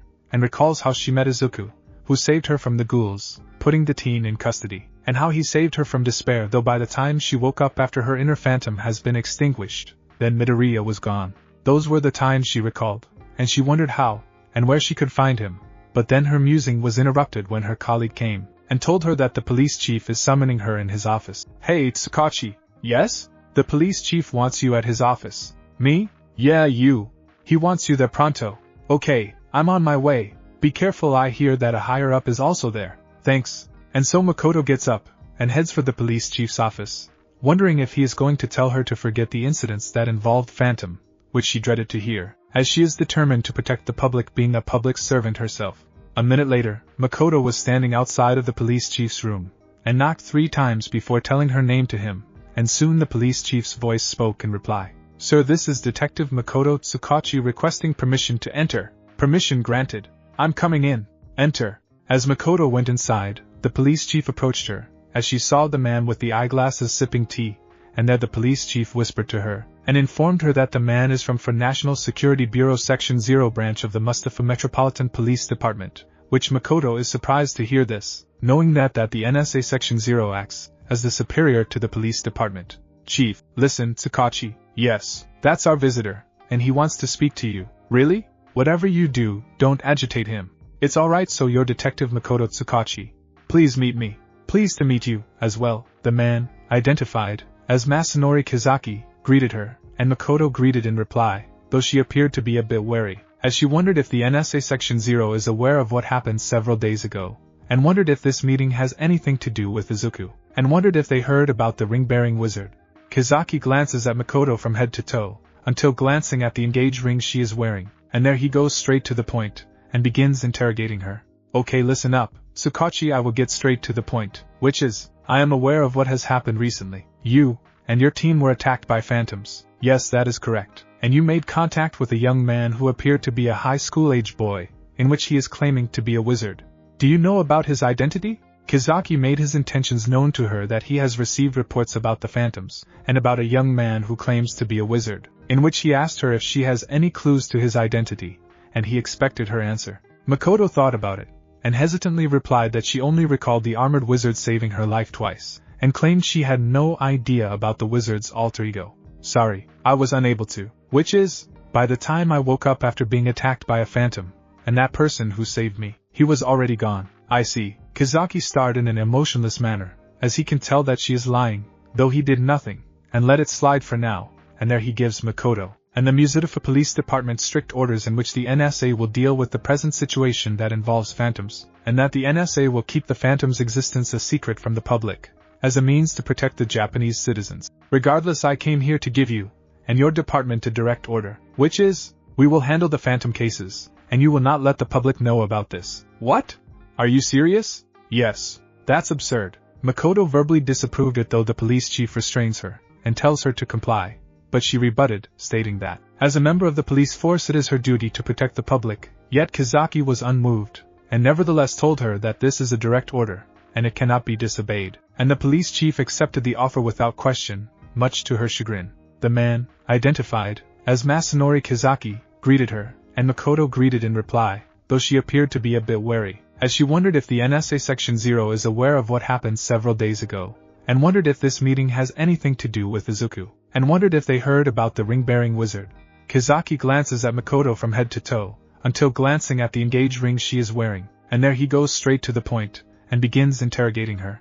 Okay, listen up, Tsukauchi, I will get straight to the point, which is, I am aware of what has happened recently. You and your team were attacked by phantoms. Yes, that is correct. And you made contact with a young man claiming to be a wizard. Do you know about his identity? Kazaki made his intentions known to her that he has received reports about the phantom, and about a young man who claims to be a wizard, in which he asked her if she has any clues to his identity, and he expected her answer. Yoshino thought about it, and hesitantly replied that she only recalled the armored wizard saving her life twice, and claimed she had no idea about the wizard's alter ego. Sorry, I see. Kazaki starred in an emotionless manner, as he can tell that she is lying, though he did nothing, and let it slide for now, and there he gives Makoto and the Muzidafa Police Department strict orders in which the NSA will deal with the present situation that involves phantoms, and that the NSA will keep the phantom's existence a secret from the public, as a means to protect the Japanese citizens. Regardless, I came here to give you and your department a direct order, which is, we will handle the phantom cases, and you will not let the public know about this. What? Are you serious? Yes. That's absurd. Makoto verbally disapproved it, though the police chief restrains her, and tells her to comply, but she rebutted, stating that, as a member of the police force, it is her duty to protect the public. Yet Kazaki was unmoved, and nevertheless told her that this is a direct order, and it cannot be disobeyed, and the police chief accepted the offer without question, much to her chagrin. After giving Makoto and the police chief his direct orders, Kazaki gave his farewell as he leaves the police chief's room, and heads out of the Muzidafa Police Department amid the wary looks of other policemen and officials, which Kazaki ignored them, as he heads for the car that is parked outside where his assistant is waiting for him. After boarding, the car left while the two got into a discussion. So, Mr. Kazaki, how did it go? Quite well. Surprised there was no resistance when you gave that order. There is one. Really? Yes, Makoto Tsukauchi, I'm sure she is lying when I asked her about the so-called wizard. What's the next step? Here is my order, so make sure you follow them. Kazaki tells his assistant to have some men posted at the Muzidafa Police Department, and keep an eye on Makoto, as he suspects that she does know something about the ring-bearing wizard, and he intends to get information, and to know more him, as he believes that the wizard is more than what he appeared be, which the assistant nodded, as he picks up his cell phone, and contacted his men to relay the orders that Kazaki told him. A few minutes later, after Kazaki left, the police chief and Makoto got into a heated argument over the direct order that Kazaki and the NSA Section 0 gave to the police department, and she couldn't accept this, yet the police chief argued that even he cannot defy a direct order, and tells her to follow it without question, much to her disappointment and chagrin, as she would feel helpless and useless. Are you saying that we should accept that order without question? Watch your tone, Tsukachi. And yes, an order is an order, no questions asked, but I can't just accept that. The NSA said that they'll deal with that kind of situation. But what if I encounter one and attack an innocent? You want me to ignore that particular scenario? Play a blind eye and deaf ears? If you have to, you must. I won't accept this. Just follow orders and obey it. Left with no choice, as further argument might result to her being demoted, Makoto reluctantly accepted the order and left the police chief's room, which he sighed in relief while she was mentally seething at how things turned out to be, feeling that the police chief has lost his spine, and obeyed Kazaki like a dog, while in spite of what she and her colleagues went through after her first encounter with Minotaur Phantom. An hour later, at the officer's lounge, Makoto is sitting on a chair, upset at the turn of events which undermined her job as a detective, as she refused to let NSA Section 0 have their way with the police department, while letting the Phantoms rampage and claim a victim, since this isn't what her father thought her before his untimely passing. This sucks. I'm a detective and a police officer. My job is to protect people, and yet the NSA wants me out of that particular case? Bullshit. After sipping her coffee, she glances at the engaged ring on her right hand again, and recalled how Izuku saved her twice from before, and recalled the moments where she first met him up to the point when she fell into despair, and gave her hope, as he extinguished her inner phantom. The scene she recalled shows that the two Digimonts, Imp and Minotaur, are trying to shake Makoto in terror so she would fall into despair, but she held on, as she tries to fight back, but to no avail, and, as Imp is about to do something to her, until Izuku shows up, and transforms into Wizard, and fought the two, which resulted in the deletion of Imp and Minotaur retreating. The other scene she recalled shows how Minotaur had her fall into despair, and Izuku transforms into Wizard, and fights, and defeats Minotaur before putting the engaged ring on her hand, and entering her underworld to extinguish her inner phantom. This rekindles her resolve to find Izuku, and she decides to go out and find him. As she leaves the police station, she fails to notice that two men in black businessman attires slowly began to follow her, who turn out to be men from the NSA Section 0, where Kazaki told them to monitor Makoto's every move.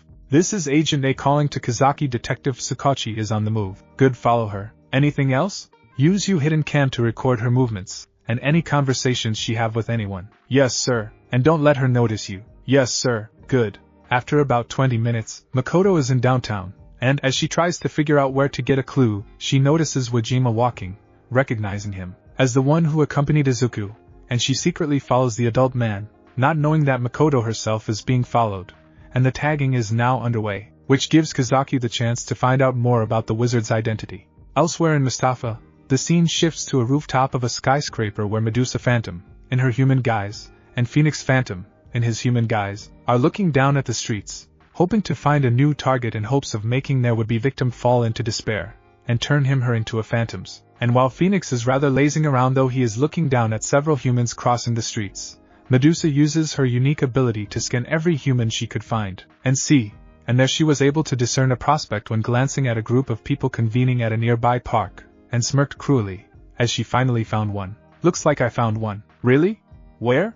Which one? And which place? By then, Medusa jumps down from the rooftop, and landed on the next floor below, with Phoenix following, and the two assumed their phantom forms, and there she called out someone, and there the figure appeared from a corner, revealed to be another phantom, greeting the two, as he is ready to serve them all in the name of the wise man, and his noble cause to sire more, and more phantoms from humans. Come forth, Hellhound. Yes, mistress, I have an order for you. Look down, and you can see the target. Make him fall into despair so he can give rise to a phantom, so that Wiseman will once again hold the Sabbat. Yes, I shall do it in the name of Wiseman, Mistress Medusa. Good, when you succeed you'll make Medusa and me very happy. I will do as you command me to, Master Phoenix. That's good to hear. Now get going, we're counting on you. I shall depart at once. Yeah, bye-bye. The phantom is identified as Hellhound, and there he is given instructions by Medusa on whom he would target, and have the DG Gate fall into despair, and have him her sire a new phantom, which Hellhound accepted the order without question, and jumped from the building, as he takes his leave to begin his work. Just as the two phantom assumed their human guises, and casually left the scene seeing that things would go their way. And off he goes. Sure wish it was me, I'd take that job. You heard Wiseman's orders. Yeah, you sure sound like a disciplinarian. Be patient, I'm sure Wiseman has something in store for you. I hope so. Let's go. Where are we going? Just follow me. Much later, the scene shifts to a park, and when the scene zooms in, it shows that the various people are convening at a certain spot, and it reveals that a magic show is in progress, where a magician, mostly a stage magician that you can usually see in birthday parties, is performing magic tricks, and that the audience, mostly parents and children, are applauding him for his entertaining feats. Wow, great magic! A rabbit coming out of the hat, a bird coming out of his pocket. We want more magic! Make chocolate come out of your pants. We want more magic tricks. Yeah, more magic! I want a guinea pig. I want a pet snake. Make some gold coins. Yeah, more magic tricks. The magician accepted the applause, and then proclaims that he is going to perform his next act, but then asks something from the audience which seemed to arouse their curiosities, and soon the children began raising their hands in eagerness, which made the show more interesting, amid the lively reactions from the crowd, attracting more passerby, as they noticed the commotion, and soon more of them are joining the other people and watching the magic show. Now I will perform my next magic trick. Yeah, more magic! I wanna see more magic! Okay, but I would like a volunteer from one of your audiences. Who wants to volunteer for my next trick? Me. I wanna try it. No, pick me. I will do it. I'm raising my hand. Choose me. I want to see real magic. Please pick me instead. No, me. Take me. Me. After seeing several hands raised, the magician saw one of the hands raise higher, and chose that person from the audience to have him come forward. And there the volunteer is shown, who turns out that he was standing on a chair, which resulted in having his hand raised higher. This person appeared to be a 14-year-old boy, a very short teenage boy with a large, round head, and rather puffy cheeks. His nose is small, stubby, and points slightly upwards, and he has an unusually distinguishable philtrum, oval-shaped eyes with large, black pupils, and notably thin eyebrows. He has a head of very short dark purple hair with 4 large ball-shaped clumps resembling a mohawk. This boy is identified as Minoru Mineta, and there the magician tells Mineta what he is going to do, to which the young boy eagerly accepts the instructions without question. You tell me your name. My name is Mineta. Mineta, eh? Want to see real magic up close? Yes, I love to. Then follow my instructions. Sure. Now then, here's what you do. Okay. A minute later, Mineta began acting as the magician's assistant, and their various magic tricks are performed, which include birds coming out from his body, and flowers spurting out among other feats, and the show became more of a success, and soon the show wrapped up, and while Mineta is thanking the magician for everything, the other children were asking for autographs, which the magician tells them to form a line, as Mineta is asking him something. Mr. Magician? Yes? Thanks for the show. Sure glad you liked it. Can I ask for a request? Yes? Can you teach me magic? Seriously? Yes, seriously. The magician is surprised to hear that Mineta is asking if he would become the magician's apprentice, seeing that the younger boy is interested in learning magic, and is considering accepting the offer, and asked him if he would be willing to be patient enough, as learning magic won't be easy. And when Mineta stated that he will be patient, the magician smiled, and, as he is about to give his reply, something unexpected happened. Huh! Mr. Magician? All of a sudden, the magician's body went ablaze, and he got burned to death, which shocked and frightened the children, and seconds later the reason for this is shown, as Hellhound appeared, his hand wielding a fireball, and it turns out that he is the one who set the magician on fire that killed him, and now he is glancing at the people in front of him, Mineta included, and now the phantom is about to advance, as he sees where the gate is, intending to make the target fall into despair. The magician is surprised to hear that Mineta is asking if he would become the magician's apprentice, seeing that the younger boy is interested in learning magic, and is considering accepting the offer, and asked him if he would be willing to be patient enough, as learning magic won't be easy. And when Mineta stated that he will be patient, the magician smiled, and, as he is about to give his reply, something unexpected happened. Huh!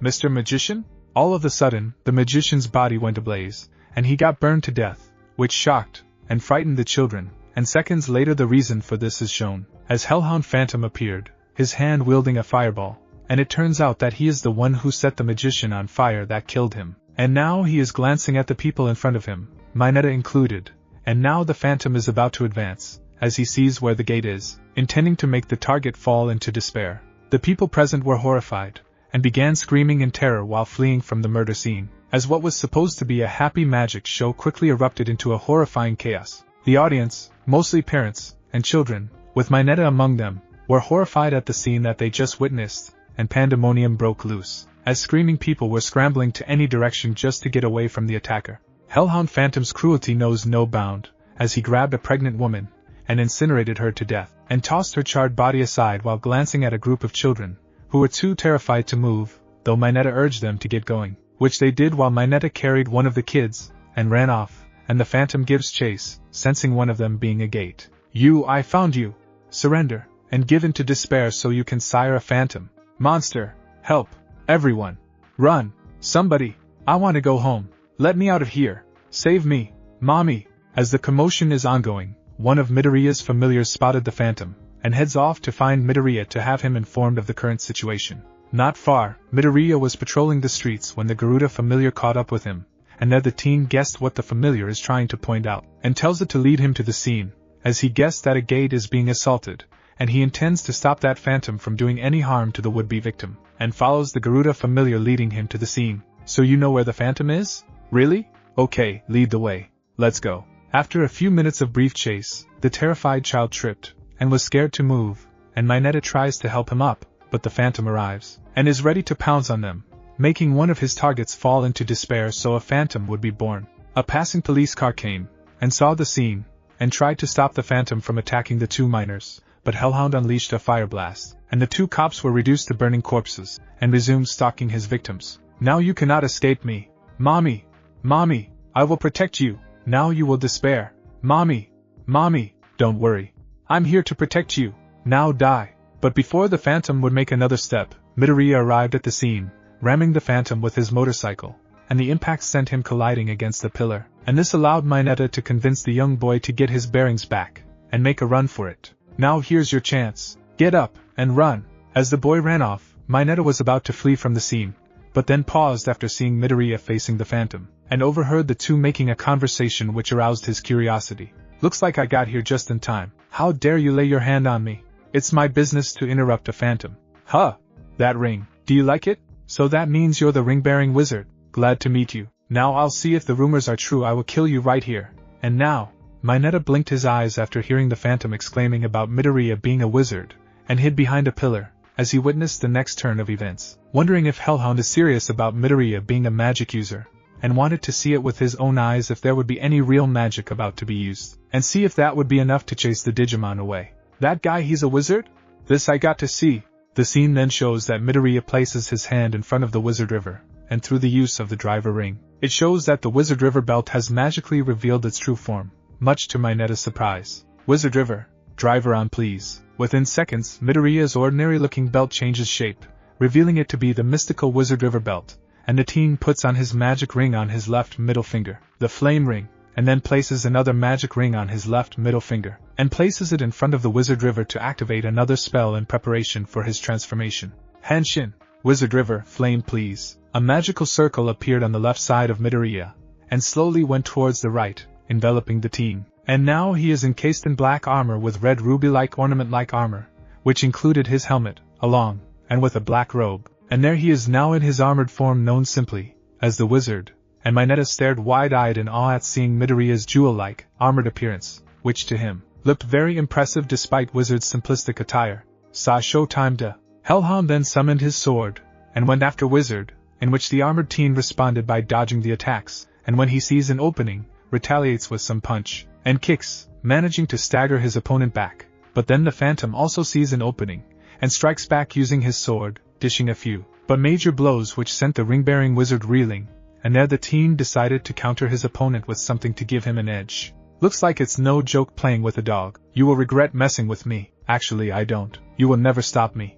I will make the gate despair, and have him give birth to a Phantom. Too bad I will foil your plans. For a braggart who has no chance of winning against me, I wouldn't count on that. We shall see. Wizard then removes the driver ring from his right middle finger, and then replaces it with another ring, which turns out to be the connect ring. And there he places his right hand in front of the Wizard River, and the magical belt's voice speaks to confirm the spell's activation.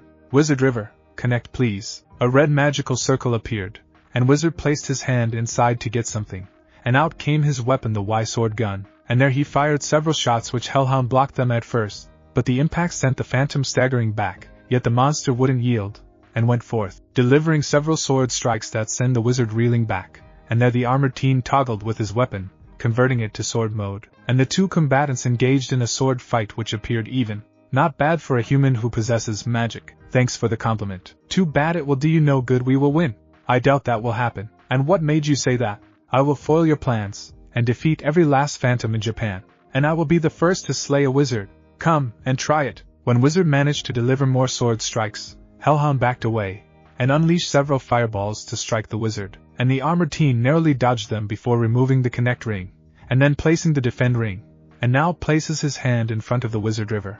Better up the ante. Wizard river, defend please. A red magical circle appeared, and is enhanced with the element of fire while acting, as a barrier which then deflects Hellhound's fireball blasts, and Mineta stared in awe in seeing real magic in front of his eyes while the battle resumed, as the two combatants clashed swords again.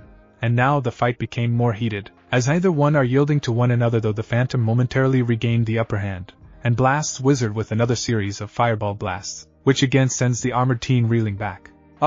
This is not good. Now you know why you don't stand a chance against me. I wouldn't be that confident. Give it up, and leave. The gate is mine to take over. Sorry, wizards are too stubborn to give up. Although Wizard goes on the offensive, and briefly regains the upper hand, Hellhound quickly rebounded, and regained control of the fight, and the battle went back and forth with either one getting the most upper hand, and there the ring-bearing wizard realized that this can't go on longer given the limited amount of mana he has at this time, as prolonging the fight is out of the question. Better wrap this up. Needing a breather, Wizard converts the Y-sword gun back to gun mode, and fired several rounds, managing to shoot down, and have the phantom reeling back, and there he took the chance to replace the defend ring with another magic ring, which is the bind ring, and then places his right hand in front of the Wizard River to activate the next spell of attack. Wizard River, bind please. A red magical circle appeared beneath the phantom, and fire-enhanced chains came out, tying and holding Hellhound in place, and their wizard took the chance to replace the bind ring with another magic ring, which is the big ring, and then places his right hand in front of the Wizard River to activate the next spell of attack. Wizard River, big please. A red magical circle appeared, and Wizard places his hand inside, and at the other end of the magical circle, Wizard's hand was enlarged, and uses it to plant a big blow that struck Hellhound, and the impact is enough to send the phantom colliding against a nearby one-story building, and he is covered in debris. And when Wizard checks to see if the phantom is defeated, he finds out that Hellhound is nowhere to be found, assuming that it got away, and for him, this is enough for the time being, as it would keep the phantom away from the would-be victim. Thanks for watching my video, and thank you author for letting me share your fanfic. And guys, make sure to check out the author of this fanfic. Link is in the description. See you next time. Till then, sayonara.